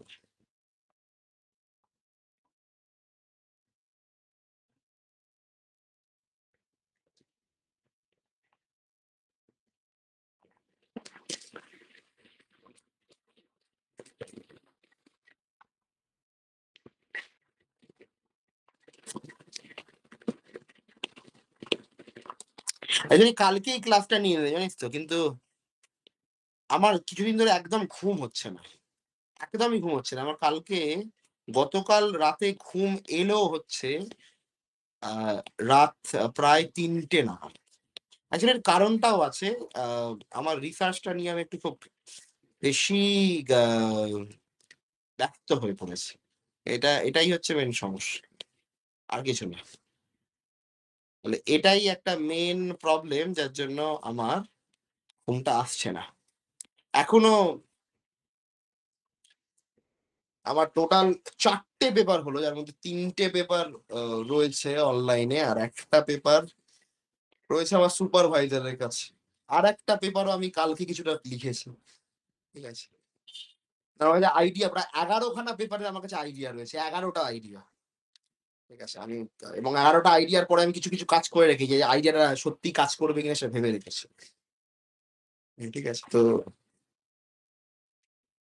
11টা আইডিয়াকে কাজে লাগানোর একটা গুরুত্বপূর্ণ দরকারি ভূমিকা না। অবশ্য এখন 11টা আইডিয়া কাজে লাগাবো না, 4টে আইডিয়াকে, যেমন আমার 4টে পেপার হয়ে গেছে। আমার ফার্স্ট স্পেল, এটা আমি বলি ফার্স্ট স্পেল, ওই ক্রিকেটের স্পেল হয় না, ফার্স্ট স্পেল, এটা আমি আমার ফার্স্ট স্পেল খেললাম। তো 4টে। এবার সেকেন্ড স্পেলে আমি আবার ধর এই মোটামুটি পরের বছর যদি খুব ইচ্ছা না হয়, মানে যদি আমার এখনই ইচ্ছা যে আমি ডিসেম্বরে একটা পেপার লিখবো, তাহলে আলাদা ব্যাপার, তাহলে তো সত্যি আলাদা ব্যাপার। আর আদারওয়াইজ আমি আবার সেই ধর জুলাই আগস্টের দিকে আবার সেকেন্ড স্পেল নিয়ে বসবো। আপাতত এখন আর জুন অব্দি কোনো পেপার টেপার নিয়ে বসবো না, যদি এটাই করি। কারণ আমি আমার 2টো পেপার জার্নালে রিভিউ এ রয়েছে, মানে অলরেডি এডিটোরিয়াল বোর্ড থেকে রিভিউয়ারের কাছে চলে গেছে। রিভিউয়ার যেরকম ফিডব্যাক দেবে তার হিসেবে কাজ করে, মানে জার্নালের রেসপেক্টে যেরকম কাজ করতে হয় সেটা করে। তো 12টা পেপার আমি পাঠাবো, কালকে পাঠাবো। রিভিউয়ারের ফিডব্যাকের উপরে কিছু জিনিস চেঞ্জ করতে হয় আবার। আশা করি আরেকটা পেপার সুপারভাইজারকে একটা যে খুঁচা মারবো একবার, সুপারভাইজারকে বলবো যে অক্টোবরে পাঠাবো, অক্টোবরে এন্ডে। আমি দেখুন, দেখে যান। আবার আর কোনো কাজ মানে এত আছে এখনো, কাছে 11টা মিনিট, তাও আমি চাইছি কোলাবোরেশন এবার কিছু কাজ করতে। কারণ আমি 3টে পেপার আমার সিঙ্গেল অথার, আর একটা পেপার সিঙ্গেল অথারই, কিন্তু সেটা আমি সুপারভাইজারকে দেবো বলেছি। তো যাই হোক, কথাটা তোদেরকে অনেকবারই বললাম। তো আমি একটু চাই কোলাবোরেশনে কিছু কাজ করতে, লোকজনের সাথে, ভালো ভালো রিসার্চারের সাথে কোলাবোরেশনে কাজ করতে। সিঙ্গেল অথার তো লিখলাম, কোলাবোরেটিভ কাজ করলে ভালো হয় বড় রিসার্চারের সাথে। তাদের থট প্রসেসটা অনেকটা আলাদা। রিসার্চ গেটে তো দিয়েছি ইন্ট্রোডাকশনে, রিসার্চ গেটে আলাদা করে পোস্ট করা যায় না। লিঙ্কডইনে পোস্ট করেছি, আর রিসার্চ গেটে ইন্ট্রোডাকশনে দিতে হয় কারেন্ট স্ট্যাটাস। দেখি একজন মেসেজ করেছে পন্ডিচেরি ইউনিভার্সিটি থেকে পাশ করেছে সেই ছেলেটি এমএসসি। ছেলে বলাটা ঠিক হবে না, 2022 সালে পাশ করেছিল। সে আমাকে গতকাল রাতে মেসেজ করেছিল লিঙ্কডইনে যে জিওমেট্রিক ম্যানিফোল্ড অন জেনারেল রিলেটিভিটিতে আপনার সাথে আমি কোলাবোরেশনে কাজ করতে চাই।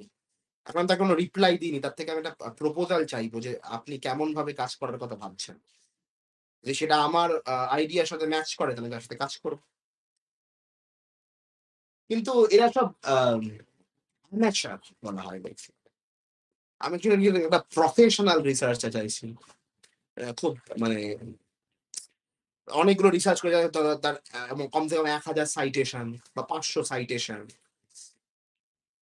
5-10 বছর ধরে রিসার্চ করছে, প্রফেশনাল রিসার্চার চাইছি। কারণ ওদের থট প্রসেসটা অনেকটা আলাদা হয়। আমি চাই না, যেমন আমার আমার আমার একটা স্টুডেন্ট আমাকে একটা প্রপোজাল দিয়েছে। আমার আমার রিসার্চ ব্যাচ আছে একখানা, সেখানে অঙ্কিতা বলে একটা মেয়ে আছে, ও বিএইচইউ এর। তো ও আমাকে একটা প্রপোজাল দিয়েছে ফাংশনাল অ্যানালিসিসে। তোরা তোরা পড়বি সেমিস্টার 2 তে, বাহান বানাক এক্সটেনশন, সেইটা নিয়ে একটা প্রপোজাল দিয়েছে। ওকে আমি বললাম যে এই ওয়েতে কাজ কর, ভেবে দেখ, তারপর আমি দেখছি।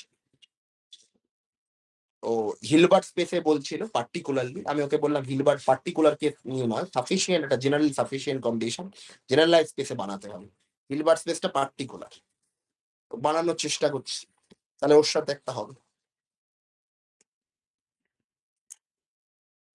চলো এটা প্রমাণ করা যাক, অনেক কথা হলো, প্রমাণ করা যাক। তোমরাও যদি ঠিকভাবে এগোতে পারো, তোমার সাথে রিসার্চ করতে পারি।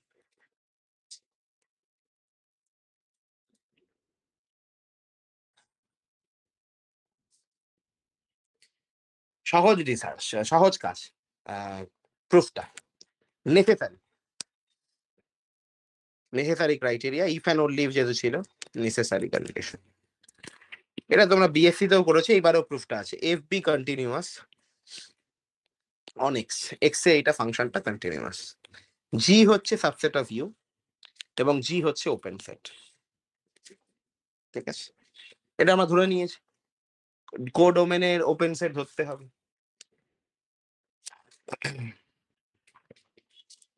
আমাদের টার্গেট হচ্ছে দেখাতে হবে এফ ইনভার্স অফ জি হচ্ছে ওপেন সেট। আমরা যদি বলি যে F inverse of G MT set, তাহলে ঝামেলাই মিটে গেল, ওটা তো ওপেন হয়, ট্রিভিয়াল কেস। যদি আমরা বলি এটা ওপেন সেট নয়, এফ ইনভার্স অফ জি হচ্ছে নন এমটি,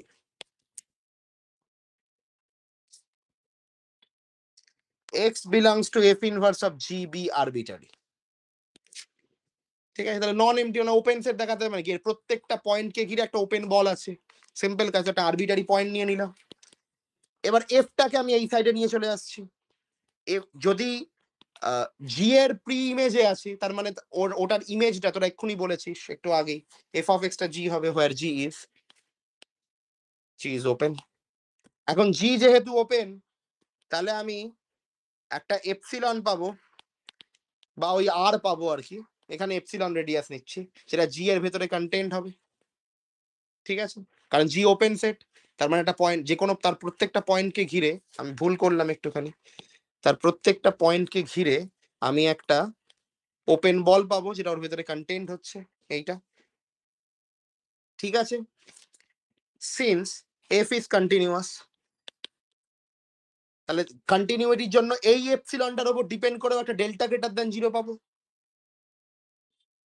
এই এপসিলনটার জন্য একটা ডেল্টা গ্রেটার দ্যান 0 পাবো, such that F of B comma delta subset of B of F of X comma epsilon.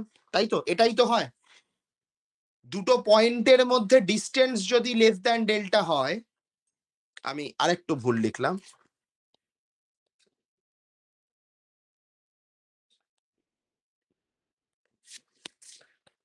দুটো পয়েন্টের মধ্যে, এখানে বি এক্স কমা ডেল্টা মানে কি, ডেল্টা নেবারহুডের বল। ঠিক আছে, ডেল্টা রেডিয়াসের বল, তার মধ্যে থেকে যে কোনো দুটো পয়েন্ট তোলো। ঠিক আছে, ওকে, এক্সটা ফিক্সড পয়েন্ট, তাহলে একটা ওয়াই তোলো, এক্স আর ওয়াই এর মধ্যে ডিস্টেন্সটা লেস দ্যান ডেল্টাই হবে, কারণ ওপেন বল। তাহলে এর মধ্যে থাকা ওয়াই এবং এক্স এর মধ্যে ডিস্টেন্সটা কত হবে? লেস দ্যান ডেল্টা হবে। কন্টিনিউইটির জন্য এর মধ্যে ডিস্টেন্সটা লেস দ্যান এপসিলন হবে। এটা খুব স্বাভাবিক ব্যাপার এই নোটেশনটা। যখন দুটো জনের মধ্যে ডিস্টেন্সটা লেস দ্যান ডেল্টা হবে তখন এর মধ্যে এফ অফ এক্স এর এবং এফ অফ সি এর মধ্যে ডিস্টেন্সটা লেস দ্যান এপসিলন হয়, তাই না? X minus C less than delta imply করছে F of X minus F of C less than epsilon. এটাই ছিল। যখন এক্স আর সি এর মধ্যে ডিস্টেন্সটা লেস দ্যান ডেল্টা তখন এফ অফ এক্স এবং এফ অফ সি এর মধ্যে ডিস্টেন্সটা লেস দ্যান এপসিলন। তাহলে যখন এর মধ্যে ডিস্টেন্স লেস দ্যান ডেল্টা ডিস্টেন্সটা তখন এর মধ্যে ডিস্টেন্স লেস দ্যান এপসিলন। তাই F of X comma delta এই subset of B of F of X comma epsilon subset হলো। ঠিক আছে, এটা নর্মাল ডেফিনেশন থেকে আমরা লিখলাম। আবার এইটা অলরেডি জি এর ভেতরেই ছিল, subset less equals to G. তাহলে আমরা এখানে পেলাম হচ্ছে F of B X comma delta subset of G. তাহলে এখান থেকে আমরা পেলাম হচ্ছে এফটাকে ওইদিকে পাঠিয়ে দাও, প্রি ইমেজ অফ জি, যেখানে হোয়ার এক্স ইজ আরবিটারি, তাই না? তাহলে এক্সটা একটা আরবিটারি পয়েন্ট ছিল এফ ইনভার্স অফ জি এর মানে প্রি ইমেজের, সেখানে সেই আরবিটারি পয়েন্টের জন্য একটা ওপেন বল পেয়ে গেলাম যেটা ওর ভেতরে এন্টায়ারলি কন্টেন্ট হচ্ছে। Therefore F inverse of G is an open set.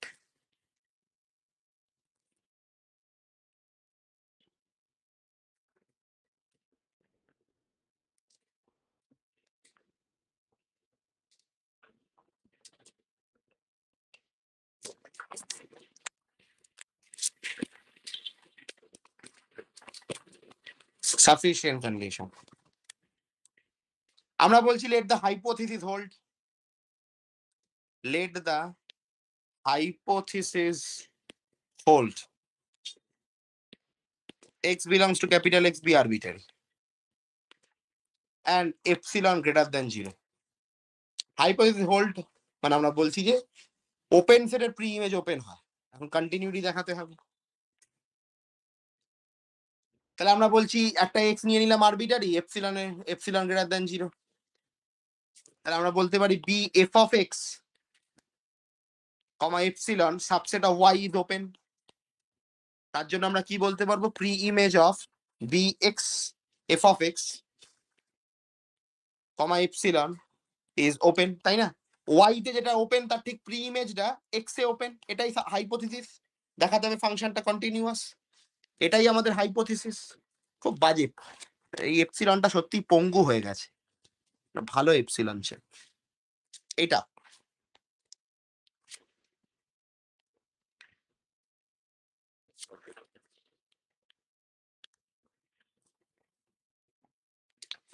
f of x comma epsilon subset of y is open, f inverse of bf of x comma epsilon is open in x, এটা দেওয়া আছে। তাহলে hair delta greater than 0। এবার যেহেতু এটাও একটা open set এবং এর ভেতরে আমাদের এফ অফ এক্স আছে এবং তার প্রি ইমেজ নেওয়া হচ্ছে মানে এক্সটাও এর ভেতরে আছে, তাহলে এটা ওপেন সেট মানে এর ভেতরে থাকা যে কোনো পয়েন্টের জন্য একটা ডেল্টা বল পাবো। এর ভেতরে থাকা যে কোনো পয়েন্টের জন্য আমি একটা বল পাবো যেটা ওই পয়েন্টটাকে কন্টেইন করবে, এন্টায়ারলি কন্টেইন হবে। এখন এর ভেতরে পয়েন্ট কোনটা আছে? এক্স আছে, কারণ এফ অফ এক্স এরই প্রি ইমেজ নেওয়া হচ্ছে। বলের ভেতরে এফ অফ এক্সটা আছে, তো তার প্রি ইমেজ নিলে এফ অফ এক্স এর প্রি ইমেজ মানে সেটা এক্সই হবে। তাহলে আমি একটা বল পাবো ডেল্টা রেডিয়াসে যেটা এক্স কে কন্টেইন করবে এবং pre image of B of F of X of epsilon এর ভেতরে কন্টেন্ট হবে। এবার আমি এফটাকে এইদিকে পাঠিয়ে দিচ্ছি।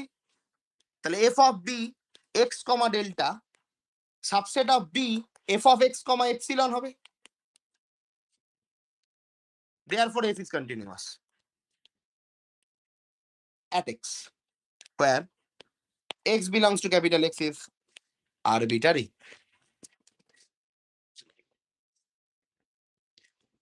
ঠিক আছে, কারণ এটাই বক্তব্য ছিল।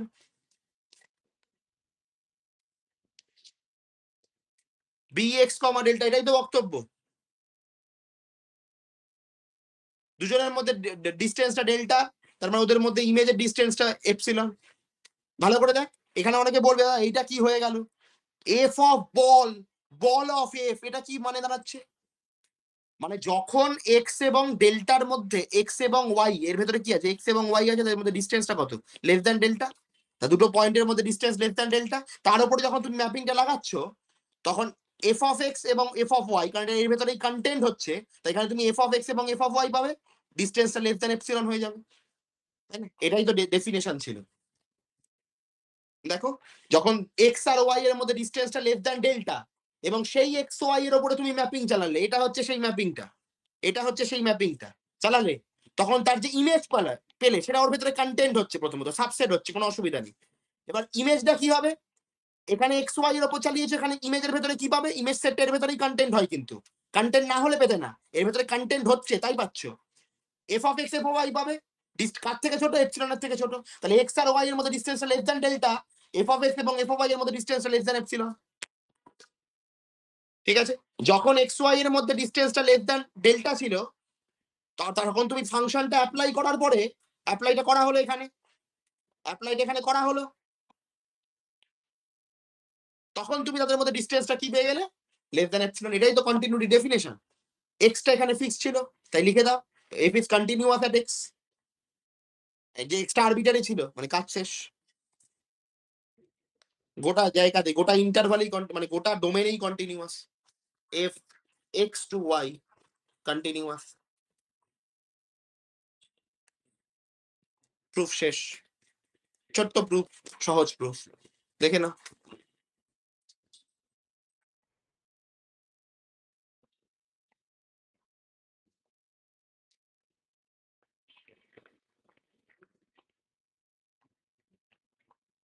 তোমাদের একটা ছোট্ট হোমওয়ার্ক দেবো, সবাই আমাকে দেখাবে। হোমওয়ার্কটা হচ্ছে যে এফ হচ্ছে এক্স থেকে Y continuous, if and only if f of a closure subset of f of a whole closure for all a subset of x। প্রমাণ করার চেষ্টা করবে, বিএসসি এর বইতেও প্রমাণটা আছে, কিন্তু প্রথমে নিজেই চেষ্টা করো, কন্টিনিউটি ডেফিনেশন এবং ক্লোজারের ডেফিনেশন লাগিয়ে। প্রি ইমেজের ভেতরে থাকবে closure of a set is a close set, তাই না?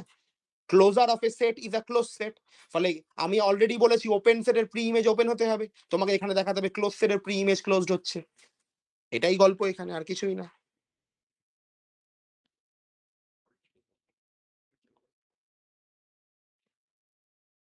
ঠিক আছে, এটা তোমাদের হোমওয়ার্ক, দেখে না এই প্রুফটা।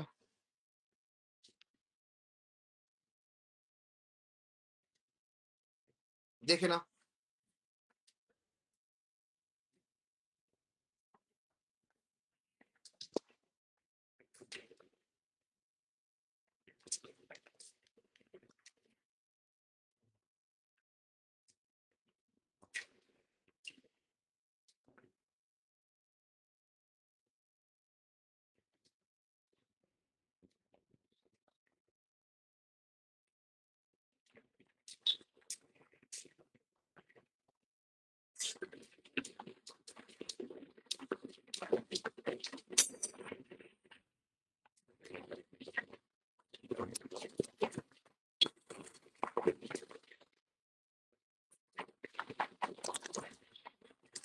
ঠিক আছে? কারো কোনো ডাউট আছে? প্রথম পার্টে এই হোমওয়ার্কটা করার চেষ্টা করবে, একান্তই না হলে আমি করে দেবো, কিন্তু আমি চাই যে সবার থেকে আমি মেসেজের রিপ্লাইটা পাচ্ছি। ঠিক আছে, সবার থেকে আমি মেসেজের রিপ্লাইটা পাচ্ছি, এরকম না হয় যে একজন রিপ্লাই করলো, স্যার করেছি। সবাই করতে হবে, কিন্তু ফাঁকি দিও না, ঠিক আছে? কেমন, কেউ ফাঁকি দিও না, এখন থেকে অল্প অল্প করে দেখো, আমি চেপে পড়াচ্ছি না, ঠিক আছে? পুজো চলছে, আমি কোনো রেকর্ডিংও দিইনি, ঠিক আছে? পুজো চলছে, আমি কোনো রেকর্ডিংও দিইনি এক্সট্রা, তোমাদের উপর বার্ডেন না পড়ে, পুজোটা তোমরা এনজয় করতে পারো, ঠিক আছে? ঠিক আছে, ফলে পুজো শেষ হবে, ভাইফোঁটা মিটবে, আমি তোমাদের বেশ কিছু রেকর্ডিং দেবো, ঠিক আছে? কারণ তারপরে তো ফাটতে হবে, আমি পুজোর জন্য চাপও দিচ্ছি না, ইজি ক্লাস নিলাম আজকে, কিন্তু নতুন কিছু পড়াইনি, কিছু আইডিয়া নিয়ে ডিসকাস করেছি, আর কিছু না, ঠিক আছে? আইডিয়া ডিসকাস হয়েছে, আর কিছু হয়নি, খুব জটিল কিছু পড়ানি। বিএসসিও তোমরা এই জিনিসগুলো পড়েছো, আজকের নোটটাও ওই গ্রুপের এতে পেয়ে যাবে, মানে ড্রাইভের লিঙ্কে, এমএসসি বুকস বলছি, এমএসসি নোটস এর একটা লিঙ্ক দিয়েছি তো, সবার কাছে আছে তো লিঙ্কটা এমএসসি বুকস এর? আমি লিঙ্কটা ডেসক্রিপশনে দিয়ে দিচ্ছি। আচ্ছা, একটা যেটা ব্যাপার সেটা হচ্ছে আমার ফিস পাঠানোর এটা চেঞ্জ হয়েছে। হ্যাঁ, আমার ফিস পাঠানোর এটা চেঞ্জ হয়েছে। ওকে, যারা আগের মাসে যখন জয়েন করেছিলে, ঠিক আছে, অক্টোবরে যারা 20 তারিখে জয়েন করেছিলে, তারা এই মাসে 20 তারিখ শেষ হচ্ছে ফিস পাঠাবে, তো ফলে ফিসটা পাঠানোর আগে, ঠিক আছে, আমাকে একবার পিং করবে, আমি গ্রুপে তোমাকে ফিজের লিঙ্কটা পাঠিয়ে দেবো। আমার এটা চেঞ্জ হয়েছে, ওই নাম্বারে পাঠিয়ে দেবে না যেটা আগের নাম্বার ছিল, কেমন? আমি সবাইকেই বলে রাখছি যাতে ইনকেস ভুল না হয়, কারণ ওইটা ওই অ্যাকাউন্টটা হঠাৎ করে কেওয়াইসি বলছে নেই, ফলে অ্যাকাউন্টটা ব্লক হয়ে গেছে, টাকা ঢুকছে না, টাকা বেরোচ্ছে না, ফ্রিজ হয়ে গেছে। এখন আমি আমার এই পুজো শেষ হবে, আমাকে দিল্লি চলে যেতে হবে, কে কেওয়াইসি সাবমিট করার জন্য বসে থাকবে? এখন এখন ব্যাংক পুরো বন্ধ যাচ্ছে, ফলে আমি তোমাদের ডিটেল পাঠাবো। আমি আমার মায়ের অ্যাকাউন্টটা অনেককে পাঠিয়েছিলাম, যারা আমাকে পরে ফিস দিয়েছে, পরে জয়েন করেছে, কিন্তু যারা আগে জয়েন করেছে আমার পুরোনো অ্যাকাউন্টে পাঠিয়েছে। আমার একটা আরেকটা অ্যাকাউন্ট আমি বানিয়ে নিয়েছি ওই এয়ারটেল পেমেন্টস ব্যাংকে, ওখানে আমার ফিস গুলো জমা হয়ে যাবে। ফলে আমি লিঙ্কটা গ্রুপে শেয়ার করে দেবো কিউআর এর সাথে। সবাইকে আমি বলছি তাড়াহুড়ো করে পাঠাবে না, যদি তোমার মনে হয় যে কোথায় পাঠাবো বুঝতে পারছো না, আমাকে জিজ্ঞেস করে নেবে, আমি বললে তারপরে পাঠাবে, ঠিক আছে? কারণ আমি চাই না যে তুমি ফিসটা বাড়ালে ফিসটা লক হয়ে যা, ঠিক আছে? তো আমারও কাজে লাগবে না, আবার কবে আমি কেওয়াইসি খুলতে পারবো, আমাকে মেন ব্রাঞ্চে আসতে হবে, এখন অলরেডি বন্ধ, আমি পুজো শেষ ভাইফোঁটা পুরো আমি চলে যাব, পরে আদৌ হবে কিনা সাবমিট, আরো না কি ঝামেলা বলছে শুনতে হবে, তো মুশকিল আছে, ঠিক আছে? ফলে হ্যাঁ, তো আমি গ্রুপের লিঙ্ক পাঠিয়ে দিচ্ছি, সেটা তোমরা সেভ করে রাখো, ঠিক আছে? তারপরে মাস কমপ্লিট হচ্ছে যখন, তুমি ওই আগের মাসে যে সময় ভর্তি হয়েছিলে, এই মাসে যে দিনটা কমপ্লিট হচ্ছে, ফলে সেকেন্ড মাসের ফিসটা ওখানে পাঠিয়ে দেবে। পাঠানোর আগে আমাকে জিজ্ঞেস করে নেবে, বুঝতে অসুবিধা হলে পুরোনো লিঙ্কে পাঠাবে না, এটাই হচ্ছে আমার রিকোয়েস্ট, কেমন? আচ্ছা, তাহলে এখানে আমি গ্রুপে আরেকবার এমএসসি নোটস এর লিঙ্কটা দিয়ে দেবো, আমি এটাকে আপলোড করে দিচ্ছি।